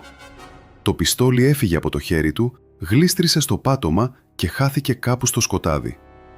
Ο Στέφανος ούρλιαξε και έπιασε το χέρι του. «Το έσπασες!» Δεν είχε σπάσει, αλλά ο πόνος ήταν αρκετός για να το γονατίσει. Έπεσε με το ένα πόδι στο πάτωμα, ψάχνοντας τα τυφλά το όπλο, και τότε ένα δεύτερο χτύπημα, πιο βαρύ, τον πέταξε στο πλάι. Ο αέρας βγήκε από μέσα του βίαια. Ο Μάριος έκανε να ορμήσει προς τη μεριά του ήχου. Δεν πρόλαβε. Ένα χέρι βγήκε μέσα από το σκοτάδι, τον άρπαξε από τον λαιμό του μπουφάν και τον κόλλησε στον τοίχο με τόση δύναμη που για μια στιγμή ένιωσε πως θα πνιγεί. Δεν είδε πρόσωπο. Μόνο 2 μάτια, ψυχρά, σχεδόν άδεια. «Όχι ακόμη», είπε ο Κωνσταντίνος. Τον άφησε απότομα. Ο Μάριος γλίστρισε κάτω στον τοίχο βήχοντας. Ο Πέτρος, που δεν είχε την αντοχή ούτε το θράσος των άλλων δύο, λύγησε πρώτος. Άρχισε να μιλά πριν καν τον ρωτήσουν κάτι συγκεκριμένο. «Εγώ δεν ήθελα. Εγώ ήμουν μόνο εκεί. Ο Μάριος το σκέφτηκε. Ο Στέφανος έφερε την κάμερα. Εγώ δεν την άγγιξα πολύ». Η τελευταία λέξη τον πρόδωσε χειρότερα από κάθε ομολογία. Ο ίδιος το κατάλαβε και άρχισε να κλαίει κανονικά, χωρίς ντροπή πια, με τη μύτη και το στόμα μαζί. Ο Μάριος γύρισε προς το μέρος του. «Σκάσε, ηλίθιε!» «Εσύ να σκάσεις», ούρλιαξε ο Πέτρος απελπισμένα. «Εσύ τα ξεκίνησες όλα. Εσύ πάντα τα ξεκινάς». Ο Στέφανος, σκυμμένος και κρατώντας τον καρπό του, έφτισε στο πάτωμα. «Εγώ, κοίτα ποιος μιλά. Αν ο πατέρας σου δεν καθάριζε τα πάντα, θα ήσουν φυλακή από τα 18». Για μια στιγμή η αίθουσα γέμισε όχι με φόβο, αλλά με μίσος. Όχι όμως το γενναίο μίσος, εκείνο το μικρό, πανικόβλητο μίσος ανθρώπων που καταλαβαίνουν ότι αν βουλιάξουν, θα βουλιάξουν μαζί και αρχίζουν να πατούν ο ένας πάνω στον άλλον για να πάρουν ανάσα. Ο Κωνσταντίνος τους άφησε να ξεγυμνοθούν μόνοι τους. Κάθε λέξη τους γκρέμιζε και από ένα κομμάτι από τη δίθεν αδελφότητά τους. Τόσο καιρό ήταν ενωμένοι μόνο από ατιμωρησία. Τώρα που αυτή έλειπε, δεν έμενε τίποτα. Έσκυψε, άρπαξε τον Πέτρο από τον ώμο και τον έσυρε προς την κάμερα. Ο νεαρός δεν αντιστάθηκε καν. Τα πόδια του σερνόντουσαν στο πάτωμα σαν να μην του ανήκαν. «Θα μιλήσεις καθαρά», είπε ο Κωνσταντίνος. Ο Πέτρος έγνεψε ιστερικά. Η κόκκινη λιχνία καθρεφτιζόταν στα βρεγμένα του μάτια. Ο Κωνσταντίνος πάτησε ένα κουμπί και ο μηχανισμός της κάμερας πήρε μπροστά με χαμηλό βόμβο. «Πες το όνομά σου». Ο Πέτρος το είπε. «Πες ποιος είναι ο πατέρας σου». Το είπε κι αυτό. Και ύστερα, σχεδόν χωρίς να χρειαστεί άλλη όθηση, άρχισε να ξεράει τα πάντα. Για τον πατέρα του, τον διοικητή, που προειδοποιούσε νύχτα λαθρέμπορους πριν από εφόδους, για φακέλους που εξαφανίζονταν, για καταγγελίες που δεν πρωτοκολούνταν ποτέ, για ονόματα, ποσά, μικρές βρώμικες συνήθειες εξουσίας που περνούσαν από γραφείο σε γραφείο σαν κανονικότητα. Μιλούσε γρήγορα, μπερδεμένα, όμως αληθινά. Η αλήθεια είχε αρχίσει να βγαίνει από μέσα του, όχι από γενναιότητα, αλλά από τρόμο. Ο Μάριος τον κοιτούσε σαν να ήθελε να τον σκοτώσει με γυμνά χέρια. «Θα μας τάψεις όλους». Ο Κωνσταντίνος γύρισε αργά προς το μέρος του. Ακριβώς. Μετά έδειξε τον Στέφανο. Εκείνος έσφιξε τα δόντια. Ήταν ο μόνος που κρατούσε λίγη ακόμη πρόσωψη. «Δεν θα σου δώσω τίποτα». Ο Κωνσταντίνος πλησίασε. Δεν χρειάστηκε να τον χτυπήσει πολύ. Μόνο έπιασε τον τραυματισμένο καρπό του και πίεσε στο σωστό σημείο. Ο Στέφανος ούρλιαξε, λύγησε και έπεσε με το μέτωπο σχεδόν στο πάτωμα. «Δεν θα σου ζητήσω δεύτερη φορά». Ο Στέφανος πάλευε για λίγη αναπνοή. «Είσαι ζώο». Ο Κωνσταντίνος έσκυψε στο ύψος του. «Όχι, ζώα είστε εσείς. Εγώ απλώς γύρισα». Κάτι σε αυτή τη φράση έσπασε τον Στέφανο περισσότερο και από τον πόνο. Ίσως γιατί κατάλαβε πως απέναντί τους δεν είχαν έναν οργισμένο πατέρα που θα ξέσπαγε και θα τελείωνε. Είχαν κάποιον που είχε ήδη περάσει μέσα από κάτι χειρότερο από αυτούς και είχε βγει άδειος από φόβο. Ο Στέφανος μίλησε. Πρώτα για τα κοντέινερ στα νταμάρια, ύστερα για τις διαδρομές των παράνομων φορτίων, για ονόματα ανθρώπων στο τελωνείο, για αποθήκες κοντά στη Θεσσαλονίκη, για πολιτικά γραφεία που έπαιρναν ποσοστά. Όσο μιλούσε, η φωνή του γινόταν πιο επίπεδη, πιο κουρασμένη, σαν να έβλεπε μπροστά του όχι μέλλον, αλλά μόνο τοίχο. Όταν τελείωσε, έμεινε γονατιστός, με έναν ήχο στο στήθος που έμοιαζε με λόξιγκα ή λιγμό. Έμενε ο Μάριος. Ήταν ο πιο αλαζόνας, άρα και ο πιο αργός να σπάσει. Σηκώθηκε όρθιος μόνος του, ίσιοσε το μπουφάν του, παρόλο που τα χέρια του έτρεμαν, και κοίταξε προς την κόκκινη λιχνία. «Νομίζεις ότι αυτό θα αλλάξει κάτι?» ρώτησε. «Ακόμη κι αν τα πάρει όλα αυτά κάποιος εισαγγελέας, ακόμη κι αν βγουν στη φόρα, πάντα θα υπάρχει άλλος πάνω από αυτόν. Άλλος πιο πάνω. Δεν καταλαβαίνεις πώς δουλεύει ο κόσμος». Ο Κωνσταντίνος στάθηκε μπροστά του. «Εσύ δεν καταλαβαίνεις πώς σταματάει». Μάριος έκανε ένα μικρό πικρό χαμόγελο. «Με εμάς?» «Όχι», είπε ο Κωνσταντίνος. «Με τον φόβο». Ο Μάριος πήγε να μιλήσει ξανά, μα τότε ο Κωνσταντίνος του πήρε αργά την κασέτα από το χέρι. Δεν χρειάστηκε βία. Ο Μάριος αντιστάθηκε μόνο με τα δάχτυλα κι ύστερα τα άφησε. Σαν να καταλάβαινε ότι με εκείνη την πλαστική κασέτα έφευγε από τα χέρια του και το τελευταίο εργαλείο που του έδινε αίσθηση υπεροχής. Ο Κωνσταντίνος τη σήκωσε μπροστά στο πρόσωπό του. «Αυτό ήταν το όπλο σας». Μετά την έβαλε ήρεμα στην εσωτερική τσέπη του. Ο Μάριος χλώμιασε. «Αν τη δώσεις έξω, δεν θα καταστραφεί μόνο εκείνη, το ξέρεις». Ο Κωνσταντίνος τον κοίταξε χωρίς κανένα ίχνο συγκίνησης. «Δεν την κρατάω για να τη δώσω. Την κρατάω για να μην την ξαναγγίξει κανείς σαν εσένα». Η φράση τον χτύπησε πιο δυνατά από γροθιά. Για πρώτη φορά από την αρχή της νύχτας, ο Μάριος κατάλαβε ότι δεν θα μπορούσε να διαπραγματευτεί. Ούτε με χρήματα, ούτε με απειλές, ούτε με τη συνήθεια να νικά.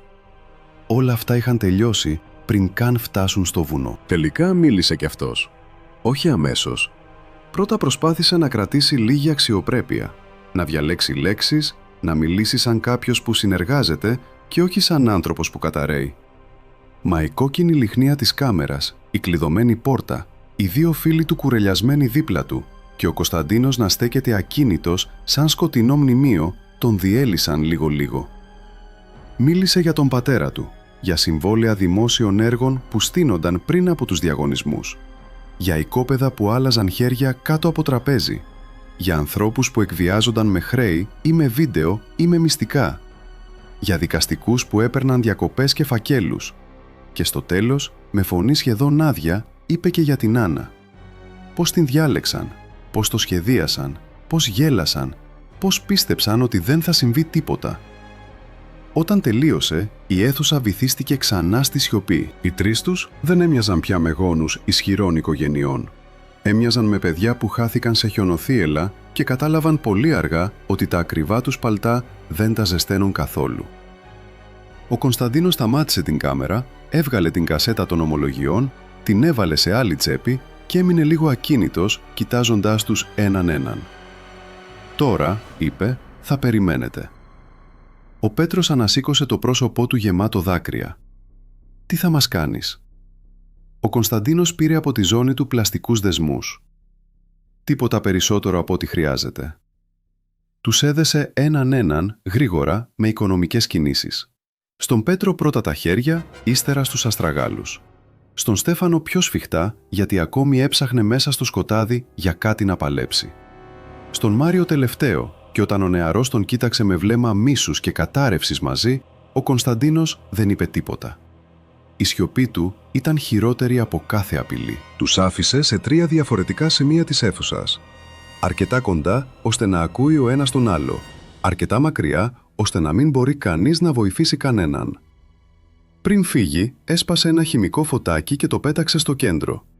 Πράσινο, άρρωστο φως απλώθηκε στο τσιμέντο και ανέβηκε στα πρόσωπά τους, κάνοντάς τα να μοιάζουν ήδη νεκρά. «Όταν σβήσει», είπε ο Κωνσταντίνος, «θα μείνετε μόνο με τον εαυτό σας». Έπειτα γύρισε, άνοιξε την πόρτα, βγήκε έξω και την ξανακλείδωσε. Μέσα έμειναν μόνο οι τρεις τους, δεμένοι, άυπνοι, με την κάμερα σιωπηλή πια και το πράσινο φως να τρώει αργά τα χαρακτηριστικά τους. Εκείνη ήταν η νύχτα που έπαψαν να είναι κυνηγοί. Όχι όταν φοβήθηκαν, ούτε όταν μίλησαν, αλλά όταν κατάλαβαν πως το χειρότερο δεν ήταν ο άνθρωπος που τους βρήκε. Ήταν αυτό που θα έμενε μέσα τους όταν εκείνος θα είχε φύγει. Ο Κωνσταντίνος βγήκε από το φυλάκιο λίγο πριν αρχίσει να ανοίγει ο ουρανός στα ανατολικά.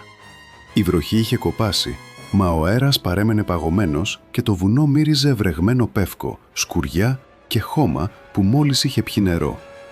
Πίσω από τη βαριά μεταλλική πόρτα έμεναν 3 νεαροί, δεμένοι μέσα στο πράσινο φως που έσβηνε αργά, μαζί με τη φωνή τους, τον ύπνο τους και ό,τι είχε απομείνει από τη βεβαιότητά τους. Ο Κωνσταντίνος δεν στάθηκε ούτε στιγμή να ακούσει αν φώναζαν. Είχε ήδη τελειώσει μαζί τους. Τώρα άρχιζε η δουλειά με εκείνους που βρίσκονταν πιο ψηλά. Κατέβηκε από το φυλάκιο, όχι από τον δρόμο, αλλά από το πίσω μονοπάτι, μέσα από δέντρα και χαμηλές πέτρες. Κρατούσε την κασέτα της Άννας στη μία εσωτερική τσέπη και την κασέτα με τις ομολογίες στην άλλη. Το βάρος τους δεν ήταν μεγάλο, όμως κουβαλούσαν μέσα τους τη δύναμη να γκρεμίσουν μια πόλη ολόκληρη όπως είχε χτιστεί τα τελευταία χρόνια. Ο κόσμος στην επαρχία νόμιζε πως οι αυτοκρατορίες πέφτουν με σκάνδαλα στις εφημερίδες ή με εξεγέρσεις στις πλατείες. Ο Κωνσταντίνος ήξερε καλύτερα. Οι περισσότερες αυτοκρατορίες πέφτουν πρώτα μέσα σε κλειστά δωμάτια, με ονόματα, ημερομηνίες, πρόσωπα και φόβο. Λίγο χαμηλότερα, σε ένα εγκαταλειμμένο μαντρί που είχε εντοπίσει καθοδόν, είχε κρύψει από τη νύχτα ένα μικρό μεταλλικό κουτί και μέσα σε αυτό έναν φορητό ασύρματο με κρυπτογραφημένη συχνότητα. Παλιό, στρατιωτικό. Από εκείνα που δεν περνούσαν από τα συνηθισμένα αυτιά της αστυνομίας. Το είχε κρατήσει 2 χρόνια σχεδόν σαν φυλαχτό και κατάρα μαζί, χωρίς να ξέρει αν θα έρχονταν ποτέ ξανά στιγμή να το χρησιμοποιήσει. Τώρα ήρθε. Τράβηξε την κεραία, ρύθμισε τη συχνότητα και περίμενε. Στην αρχή ακούστηκε μόνο παράσιτο. Μετά ένας τόνος. Ύστερα μια ανδρική φωνή, άγρυπνη, κοφτή, εξοικειωμένη με ανθρώπους που τηλεφωνούν μόνο όταν έχει τελειώσει η συνηθισμένη λογική. Ο Κωνσταντίνος δεν είπε όνομα. Έδωσε μόνο έναν παλιό κωδικό αναγνώρισης και μια φράση που ήξεραν ελάχιστοι. Στην άλλη άκρη έπεσε σιωπή. Όχι δυσπιστίας, αλλά γρήγορης επαγγελματικής προσαρμογής. «Μίλα», είπε η φωνή. Ο Κωνσταντίνος μίλησε χωρίς συναισθηματισμό. Έδωσε συντεταγμένες. 3 ύποπτοι κρατημένοι σε παλιό στρατιωτικό φυλάκιο στην Δυτική Μακεδονία. Βιντεοκασέτα με ομολογίες για βιασμό, εκβιασμό, λαθρεμπόριο, συγκάλυψη, διαφθορά, χειραγώγηση δημοσίων έργων και συμμετοχή τοπικών αξιωματούχων. Ανάμεσα στα ονόματα, γιος εργολάβου που είχε χτίσει μισή περιφέρεια με ψεύτικους διαγωνισμούς. Γιος αστυνομικού διοικητή και ανιψιός πολιτικού που άνοιγε και έκλεινε πόρτες στην Αθήνα. Στην άλλη άκρη, η φωνή δεν τον διέκοψε ούτε μία φορά. Όταν τελείωσε, ο άγνωστος άντρας ρώτησε μόνο «Τοπική αστυνομία?» «Όχι», απάντησε ο Κωνσταντίνος. «Αν ειδοποιήσετε τοπικά, μέχρι να φτάσει κανείς εκεί, τα παιδιά θα είναι θύματα. Οι κασέτες θα έχουν καεί και οι πατεράδες θα είναι προειδοποιημένοι». Η παύση που ακολούθησε ήταν σύντομη, αλλά αρκετή για να δείξει ότι στην άλλη άκρη γινόταν ήδη υπολογισμός. «Θα κοιμηθούμε από Θεσσαλονίκη», είπε τελικά η φωνή. Χωρίς διαρροή. Ο Κωνσταντίνος έκλεισε τον ασύρματο, μάζεψε την κεραία και τον έθαψε ξανά κάτω από σανό και σκόνη. Έπειτα στάθηκε για λίγο με τα 2 χέρια στα γόνατα. Το σώμα του τον προειδοποιούσε πια ανοιχτά. Τα γόνατα έκαιγαν από την υγρασία και την αϊπνία. Ο ώμος του τραβούσε από παλιά κακοποίηση που δεν είχε πουλωθεί ποτέ σωστά και το κεφάλι του βούιζε από την ένταση. Μα το τέλος δεν είχε έρθει ακόμα. Μόλις είχε ξεκινήσει. Στην πόλη, εκείνη ακριβώς την ώρα, οι πρώτες ρογμές είχαν ήδη ανοίξει.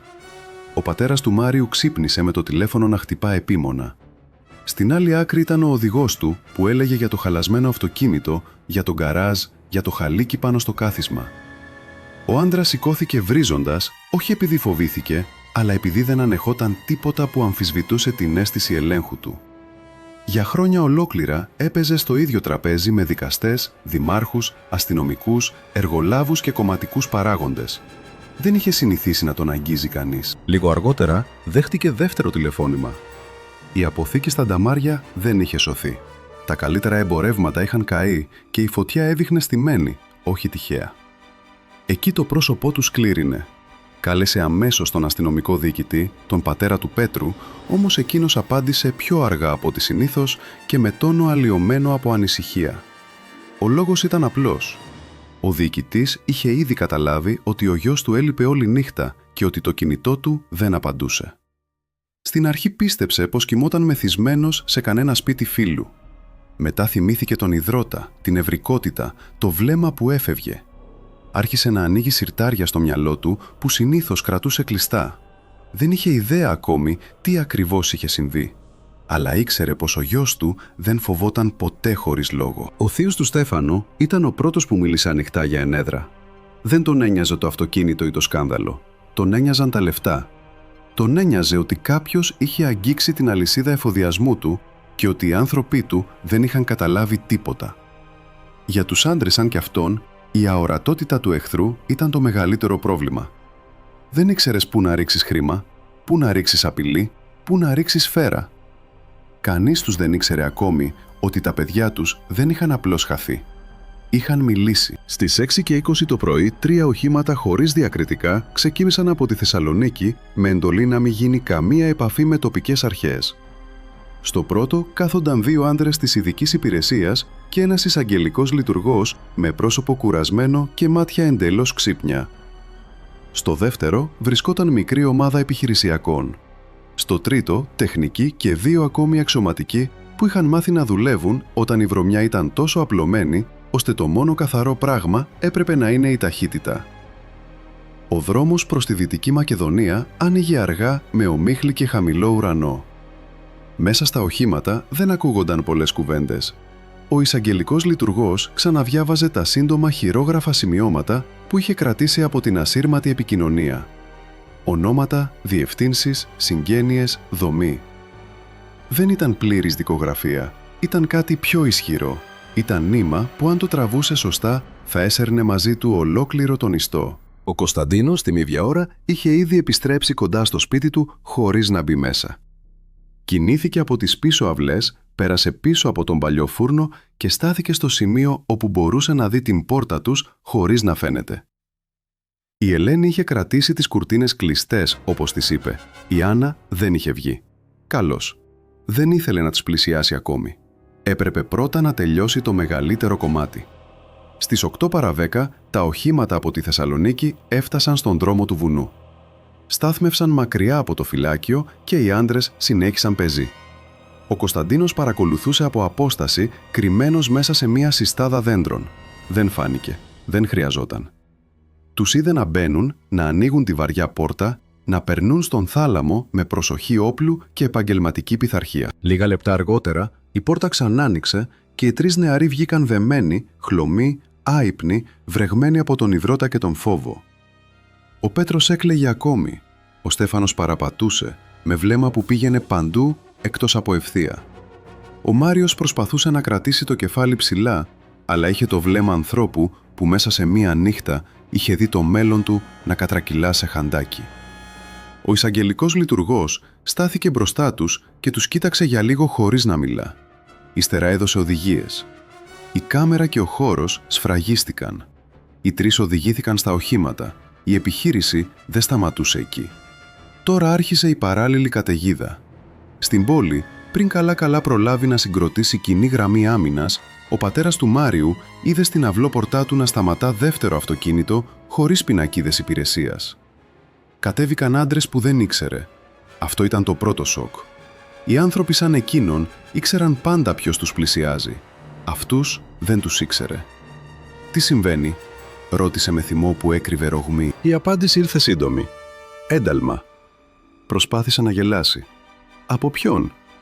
Όταν άκουσε το όνομα της υπηρεσίας και είδε τον εισαγγελικό αριθμό, δεν γέλασε ξανά. Προσπάθησε να τηλεφωνήσει. Δεν τον άφησαν. Προσπάθησε να φωνάξει. Δεν τον βοήθησε κανείς. Οι υπάλληλοι του σπιτιού έμειναν στις γωνίες σαν άνθρωποι που καταλαβαίνουν σε μία στιγμή ποια πλευρά της ισχύως τελείωσε. Στο αστυνομικό τμήμα, ο διοικητής είχε μόλις αρχίσει να οργανώνει άτυπη αναζήτηση για το γιο του όταν είδε να μπαίνουν άντρες από άλλη αρχή με χαρτιά που δεν περνούσαν από το γραφείο του και με πρόσωπα που δεν σήκωναν οικειότητα. Για λίγα δευτερόλεπτα επιχείρησε να μιλήσει με τον τόνο του τοπικού άρχοντα. Όταν του απάντησαν επίσημα, ψυχρά και έπειτα ζήτησαν να ανοίξει αρχεία, θηρίδες και προσωπικό γραφείο, κατάλαβε. Όχι το σύνολο, αλλά αρκετά. Είδε τη λέξη «βιντεοκασέτα» σε ένα χαρτί και όλο του το αίμα έπεσε απότομα στα πόδια. Ο θείος του Στέφανου προσπάθησε να φύγει. Αυτοί οι άνθρωποι πάντοτε προσπαθούν να φύγουν πρώτα, να μαζέψουν μετά και να αρνηθούν στο τέλος. Όμως ο δρόμος προς τα σύνορα είχε κλείσει πριν καν σηκωθεί από το τραπέζι του. Τον βρήκαν σε αποθήκη κοντά στην Εθνική Οδό, με 2 βαλίτσες και μισό τηλέφωνο ανοιχτό. Ως το μεσημέρι η πόλη δεν ήταν η ίδια. Δεν το είχε μάθει ακόμη όλος ο κόσμος, όμως το είχε νιώσει. Στα καφενεία έπεφταν ψίθυροι. Στο δημαρχείο κάποιοι υπάλληλοι έκλειναν πόρτες.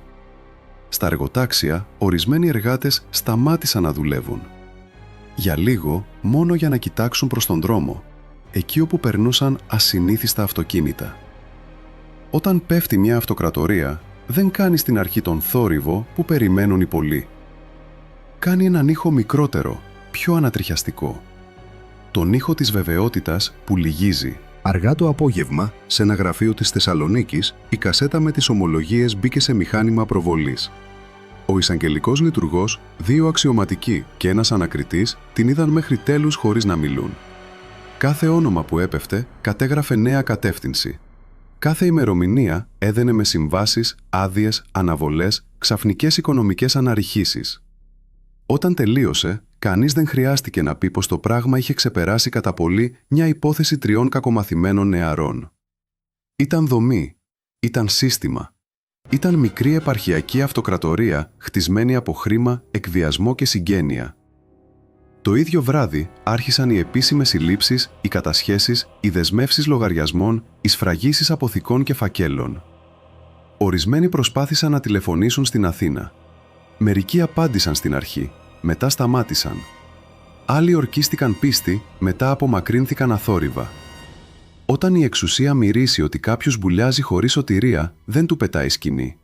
Κάνει χώρο για να μην φαίνεται πως ήταν ποτέ δίπλα του. Ο Κωνσταντίνος έμαθε ότι η αυτοκρατορία έπεφτε όχι από ειδήσεις, αλλά από τον ίδιο τον αέρα της πόλης.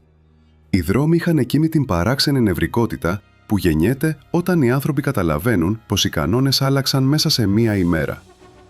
Κάπου μακριά άκουσε σιρήνα. Κάπου αλλού αυτοκίνητα που έφευγαν βιαστικά. Στάθηκε για λίγο στη σκιά ενός τοίχου και έκλεισε τα μάτια. Δεν ένιωσε χαρά, δεν ένιωσε νίκη. Ένιωσε μόνο ότι κάτι που έπρεπε να γίνει, είχε γίνει. Και όταν βράδιασε, εντελώς γύρισε επιτέλους προς το σπίτι του, κουβαλώντας στην τσέπη του την κασέτα που είχε κρατήσει την Άννα δεμένη στον φόβο. Πίσω του, χωρίς να χρειαστεί δεύτερο χτύπημα, μια ολόκληρη επαρχιακή αυτοκρατορία είχε αρχίσει να γκρεμίζεται από μέσα. Το σπίτι έμεινε όλη μέρα κλειστό, με τα παντζούρια μισοκατεβασμένα και τις κουρτίνες τραβηγμένες, σαν να φοβόταν και αυτό να κοιτάξει έξω.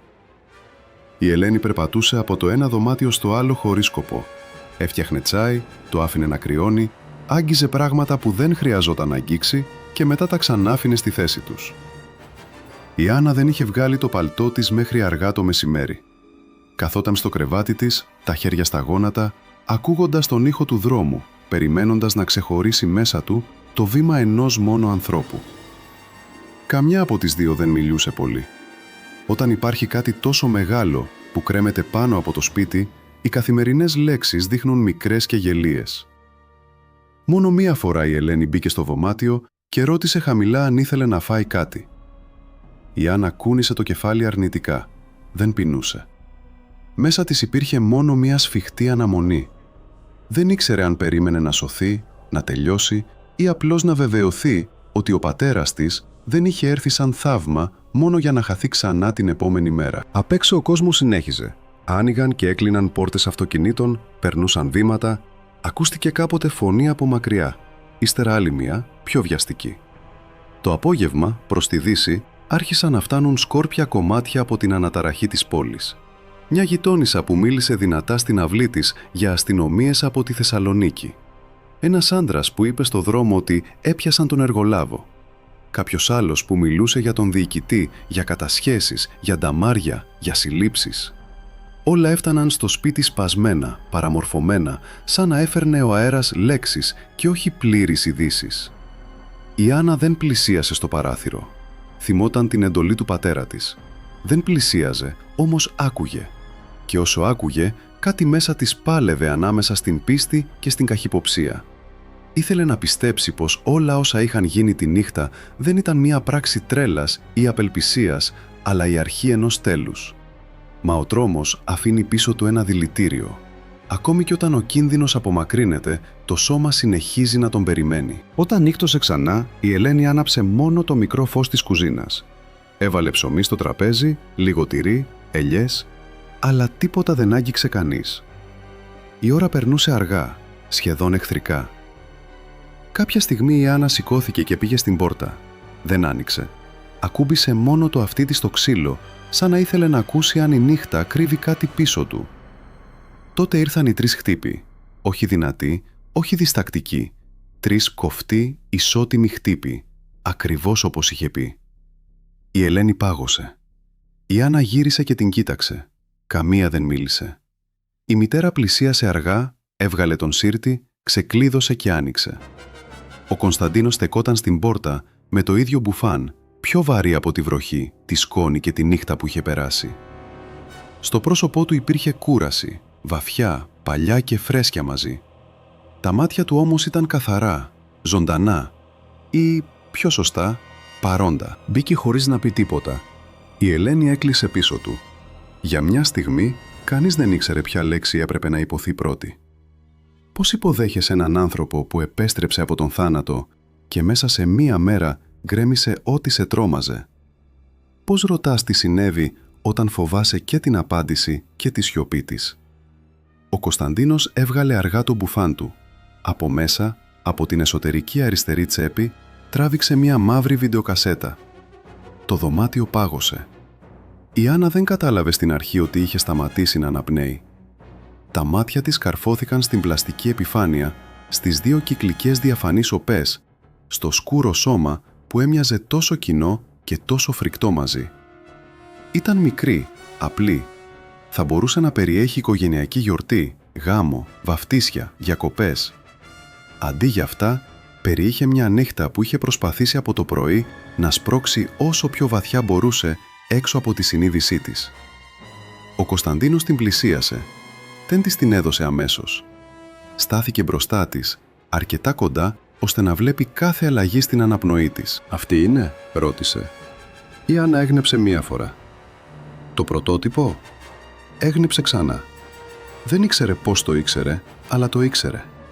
Κάποιες φορές ο φόβος αναγνωρίζει το αντικείμενό του καλύτερα από το ίδιο το μυαλό. Ο Κωνσταντίνος άπλωσε το χέρι και της την έδωσε. Η κασέτα ακούμπησε στις παλάμες της σαν κάτι πολύ βαρύτερο από πλαστικό. Τα δάχτυλά της τινάχτηκαν, λες και για μία στιγμή σκέφτηκε να την αφήσει να πέσει. Δεν την άφησε. Την κράτησε και την κοίταζε, όπως κοιτά κανείς κάτι που ταυτόχρονα θέλει να εξαφανίσει και φοβάται να αγγίξει περισσότερο. Η Ελένη έβαλε το χέρι στο στόμα της. Δεν είχε δει ποτέ το πράγμα, αλλά ήξερε αμέσως τι ήταν. Στάθηκε ακίνητη, με το πρόσωπο της γυναίκας που θέλει να ουρλιάξει και δεν το επιτρέπει στον εαυτό της, γιατί τότε θα σοριαστεί. Η Άννα δεν μιλούσε, ούτε ο Κωνσταντίνος. Στο σπίτι ακούγονταν μόνο το παλιό ρολόι, ένα αυτοκίνητο που πέρασε μακριά και η δική της αναπνοή που είχε γίνει ρηχή, κομμένη. «Τι θα την κάνεις?» ρώτησε τελικά η Ελένη με σπασμένη φωνή. Ο Κωνσταντίνος κοίταξε την Άννα, όχι εκείνη. «Ό,τι αποφασίσει η κόρη μας».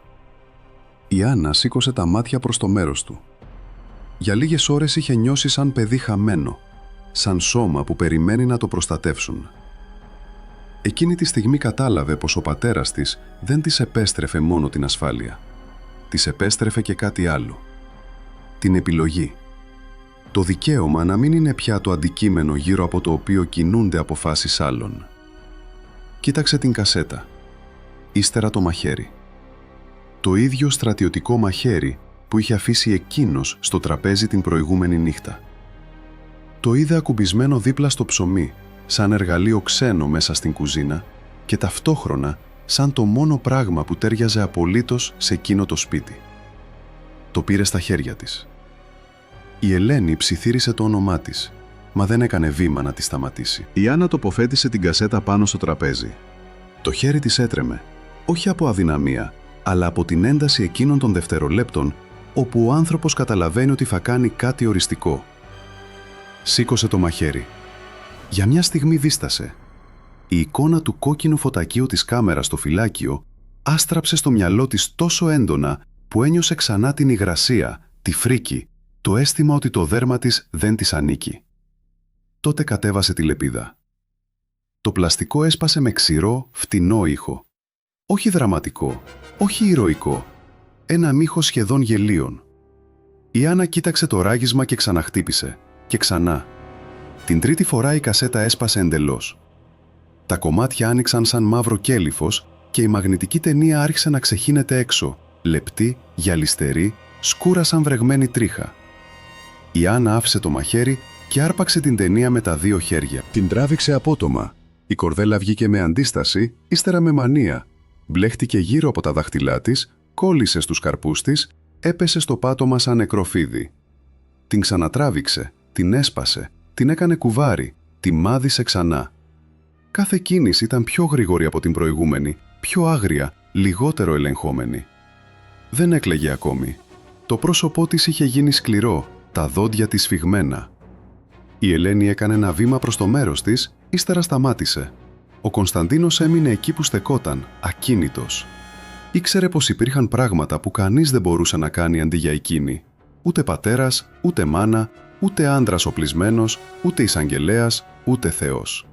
Υπάρχουν ορισμένα δεσμά που μόνο το ίδιο το θύμα μπορεί να κόψει και ο τρόπος που τα κόβει δεν είναι ποτέ καθαρός. Η Άννα γονάτισε στο πάτωμα και συνέχισε να τραβά την ταινία, ώσπου αυτή έγινε ένα μπερδεμένο, άχρηστο κουβάρι που δεν μπορούσε πια να ξαναμπεί σε μηχάνημα, να μεταφέρει ήχο, να αποτυπώσει εικόνα, να απειλήσει οποιονδήποτε. Τα χέρια της είχαν μαυρίσει από το υλικό. Ένα λεπτό στρώμα σκόνης και σκουρόχρωμου γυαλίσματος είχε κολλήσει στα δάχτυλά της.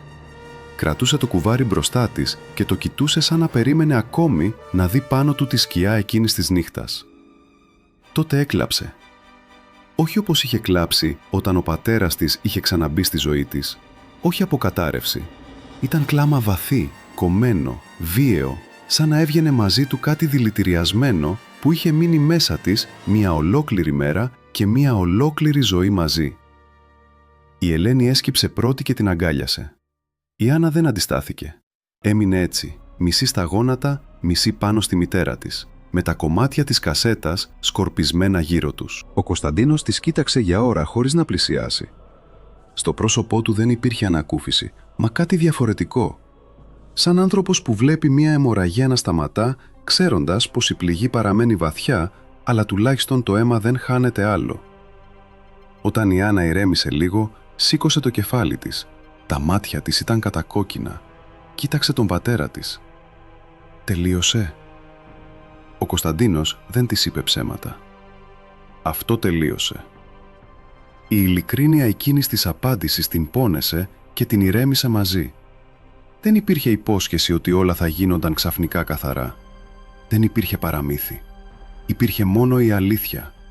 Ένα κομμάτι είχε τελειώσει. Το πιο βαρύ, το πιο χειροπιαστό. Το αντικείμενο που της κρατούσε τον λαιμό σφιγμένο δεν υπήρχε πια. Η Ελένη μάζεψε τα σπασμένα πλαστικά κομμάτια σε μια μεταλλική λεκάνη. Η Άννα έριξε μέσα και το τελευταίο κουβάρι ταινίας. Ο Κωνσταντίνος έφερε από την αποθήκη λίγο πετρέλαιο και τα άναψαν στην αυλή, μέσα σε ένα παλιό βαρέλι. Η φλόγα πήρε γρήγορα. Το πλαστικό μύρισε άσχημα, βαριά, ενώ η ταινία ζάρωσε, συστράφηκε και έγινε μαύρη μάζα. Οι τρεις τους στάθηκαν γύρω από το βαρέλι και κοίταζαν σιωπηλοί, σαν να παρακολουθούσαν όχι απλώς καύση υλικού, αλλά μια μικρή ιδιωτική τελετή κηδείας. Η Άννα δεν έκλαψε άλλο. Καθώς οι φλόγες έτρωγαν το τελευταίο κομμάτι ταινίας, ένιωσε μια παράξενη αδυναμία στα γόνατα, μα κάτω από αυτήν υπήρχε κάτι πιο σταθερό. Για πρώτη φορά μετά τη νύχτα στο φυλάκιο, το σώμα της δεν ένιωθε μόνο λερωμένο ή παραβιασμένο. Ένιωθε κουρασμένο, άδειο και ζωντανό. Πολύ ζωντανό. Όταν η φωτιά έσβησε, ο Κωνσταντίνος πήρε τη λεκάνη και την άδειασε στο χώμα. Έπειτα γύρισε προς την κόρη του. Το φως από την αυλή έπεφτε λοξά πάνω στο πρόσωπό του, τονίζοντας τα κοψίματα, τις σκιές, τις ουλές. Ήταν ένας άνθρωπος φτιαγμένος πια από σκληρά πράγματα. Κι όμως, εκείνη τη στιγμή, η Άννα είδε κάτι σχεδόν τρυφερό στον τρόπο που την κοίταζε. «Από αύριο», είπε, «κανείς δεν θα σε αναγκάσει να σκύψεις το κεφάλι». Η Άννα πήρε ανάσα. Ο αέρας της νύχτας ήταν κρύος και μύριζε καμένο πλαστικό, υγρή γη και ξύλο. Ήταν άσχημη μυρωδιά, μα μέσα της υπήρχε και κάτι καθαρό. Έγνεψε αργά. Δεν ήξερε αν ήταν έτοιμη για το αύριο. Δεν ήξερε αν το σώμα της τα ξέχναγε, αν ο ύπνος της θα γινόταν ξανά ήσυχος, αν θα περπατούσε χωρίς να γυρίζει πίσω από κάθε ήχο κινητήρα. Ήξερε μόνο ένα πράγμα. Η κασέτα είχε πεθάνει. Και μαζί της είχε πεθάνει και το δικαίωμα εκείνων να κρατούν τη φωνή της φυλακισμένη. Η πόλη δεν ξύπνησε απότομα σε καινούρια ζωή. Δεν συμβαίνουν έτσι αυτά τα πράγματα. Οι πόλεις σαν τη δική τους, μικρές, σφιχτές, μαθημένες να ζουν με φόβο και να τον ονομάζουν τάξη, αλλάζουν πιο αργά. Στην αρχή αλλάζει μόνο ο τόνος της φωνής των ανθρώπων, μετά τα βλέμματα, μετά ο τρόπος που λέγονται τα ονόματα. Για μερικές ημέρες η Καστοριά έμοιαζε να περπατά πάνω σε λεπτό πάγο. Όλοι ήξεραν ότι κάτι τεράστιο είχε σπάσει, αλλά κανείς δεν ήξερε ακόμη πόσο βαθιά έφτανε η ρογμή. Οι συλλήψεις συνέχισαν να βγαίνουν στην επιφάνεια σαν πτώματα που ανεβαίνουν από βυθό. Ο πατέρας του Μάριου οδηγήθηκε στη Θεσσαλονίκη με κατηγορίες που, μέχρι πριν από μία εβδομάδα, θα ακούγονταν αδιανόητες σε τοπικό επίπεδο. Ο αστυνομικός διοικητής καθαιρέθηκε σχεδόν πριν προλάβει να ολοκληρώσει την πρώτη του κατάθεση. Ο θείος του Στέφανου βρέθηκε μπλεγμένος σε τόσες διαδρομές λαθρεμπορίου, ώστε ακόμα και οι άνθρωποι που κάποτε του χρωστούσαν χρήματα βιάστηκαν να πούν ότι δεν τον ήξεραν καλά. Εφημερίδες από τη Θεσσαλονίκη και την Αθήνα έγραψαν για κύκλωμα διαπλοκής στη Δυτική Μακεδονία, για τοπική ελίτ που κατέρευσε μέσα σε ένα 24ωρο, για βιντεοσκοπημένες ομολογίες, για παράνομα φορτία, για στημένους διαγωνισμούς, για αστυνομική συγκάλυψη. Μα οι λέξεις των εφημερίδων δεν έπιαναν ολόκληρη την αλήθεια. Δεν μιλούσαν για την τροπή που περπατούσε στους δρόμους μαζί με όσους για χρόνια χαμήλωναν το βλέμμα όταν περνούσε το μαύρο αυτοκίνητο. Δεν μιλούσαν για το πώς οι άνθρωποι αναγνώριζαν ξαφνικά ότι ο φόβος που κουβαλούσαν ήταν πάντα κοινός, απλώς ο καθένας τον νόμιζε δικό του. Η Άννα δεν διάβαζε εφημερίδες, ούτε ρωτούσε πολλά. Τις πρώτες μέρες μετά την καταστροφή της κασέτας περπατούσε μέσα στο σπίτι ήσυχα, με κινήσεις προσεκτικές, σαν να δοκίμαζε ξανά τον ίδιο της τον όγκο. Το σώμα της ήταν ακόμη δικό της, αλλά όχι εντελώς γνώριμο. Κάποιες στιγμές πάγωνε όταν άκουγε κινητήρα στον δρόμο ή ανδρικά γέλια από μακριά. Άλλες φορές ένιωθε τόσο κουρασμένη που καθόταν στην καρέκλα της κουζίνας και κοιτούσε το άδειο φλιτζάνι μπροστά της χωρίς να καταλαβαίνει πόση ώρα είχε περάσει. Η Ελένη δεν την πίεζε. Μαγείρευε, έραβε, σκούπιζε, έβαζε νερό να βράσει και με όλες αυτές τις μικρές καθημερινές πράξεις προσπαθούσε να ξαναχτίσει το ρυθμό του σπιτιού. Ο πόνος συχνά δεν χρειάζεται μεγάλες κουβέντες. Χρειάζεται κάτι πιο ταπεινό. Ζεστό φαγητό, καθαρά σεντόνια, κάποιον που να σε ρωτά αν θέλεις λίγο μέλι στο τσάι και να μην απαιτεί να του πεις αν φοβάσαι. Ο Κωνσταντίνος κοιμόταν λίγο, πολύ λίγο. 4 ώρες ήταν πολυτέλεια, 3 ήταν πιο συνηθισμένες. Πάντα με την πλάτη σε τοίχο, πάντα με το αυτί του στραμμένο προς την πόρτα. Δεν μπορούσε να επιστρέψει από 2 χρόνια εξαφάνισης και από μια τόσο νυχτερινή εκδίκηση σε μια κανονική οικογενειακή ζωή σαν να φόραγε άλλο πουκάμισο. Υπήρχαν νύχτες που ξυπνούσε απότομα, χωρίς κραυγή, αλλά με τα μάτια τόσο ορθάνυχτα που η Ελένη καταλάβαινε πως δεν είχε βγει πραγματικά ποτέ από τα μέρη όπου τον είχαν κρατήσει. Μα με την Άννα ήταν διαφορετικός. Όχι γλυκός με τον παλιό τρόπο, ούτε ομιλητικός. Ήταν παρόν. Το πρωί της έβαζε ψωμί και τυρί στο τραπέζι χωρίς να ρωτά αν πεινάει.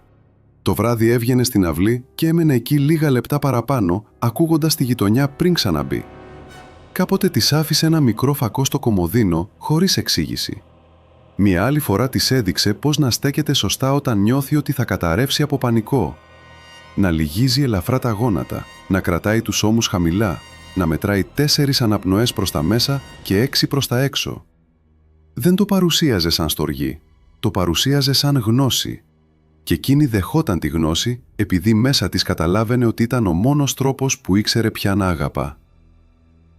Οι δίκες άρχισαν μέσα στο χειμώνα. Στην αίθουσα του δικαστηρίου της Θεσσαλονίκης ο αέρας ήταν βαρύς από υγρασία, βρεγμένα παλτά και χαμηλές φωνές. Οι δημοσιογράφοι περίμεναν σαν κοράκια έξω από το κτίριο, ψάχνοντας πρόσωπα που χθες τα χαμογελούσαν αυτάρεσκα και σήμερα κρύβονταν πίσω από δικηγόρους.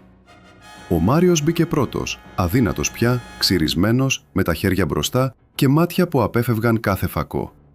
Ο Πέτρος έμοιαζε σχεδόν άρρωστος.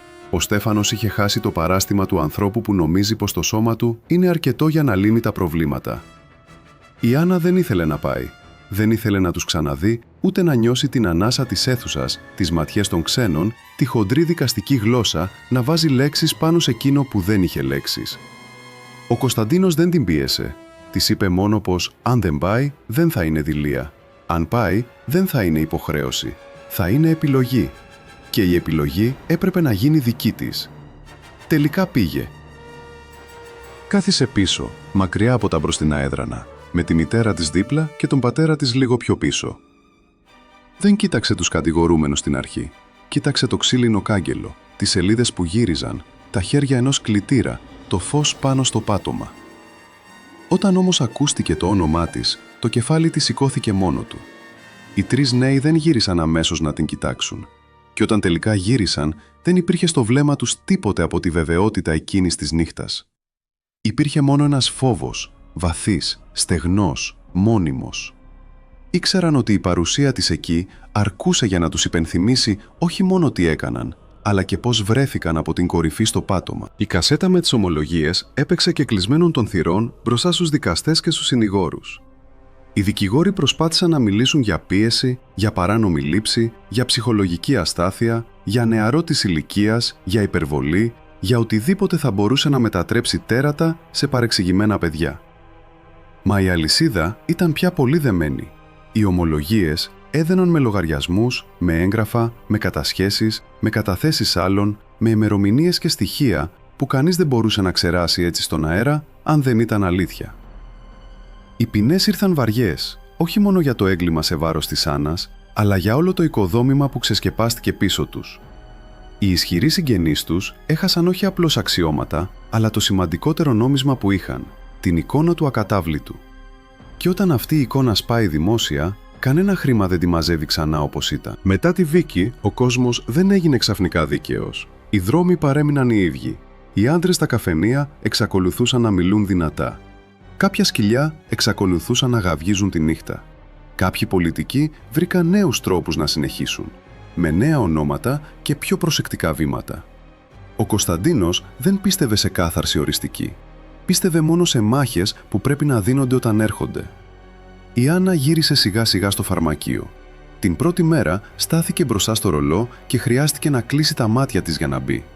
Ο ιδιοκτήτης δεν έκανε ερωτήσεις. Της έδωσε μόνο ένα ποτήρι νερό και της είπε να καθίσει όσο χρειαζόταν. Τη δεύτερη μέρα έμεινε περισσότερη ώρα. Την τρίτη εξυπηρέτησε μόνη της μια ηλικιωμένη γυναίκα που έψαχνε χάπια για την καρδιά της.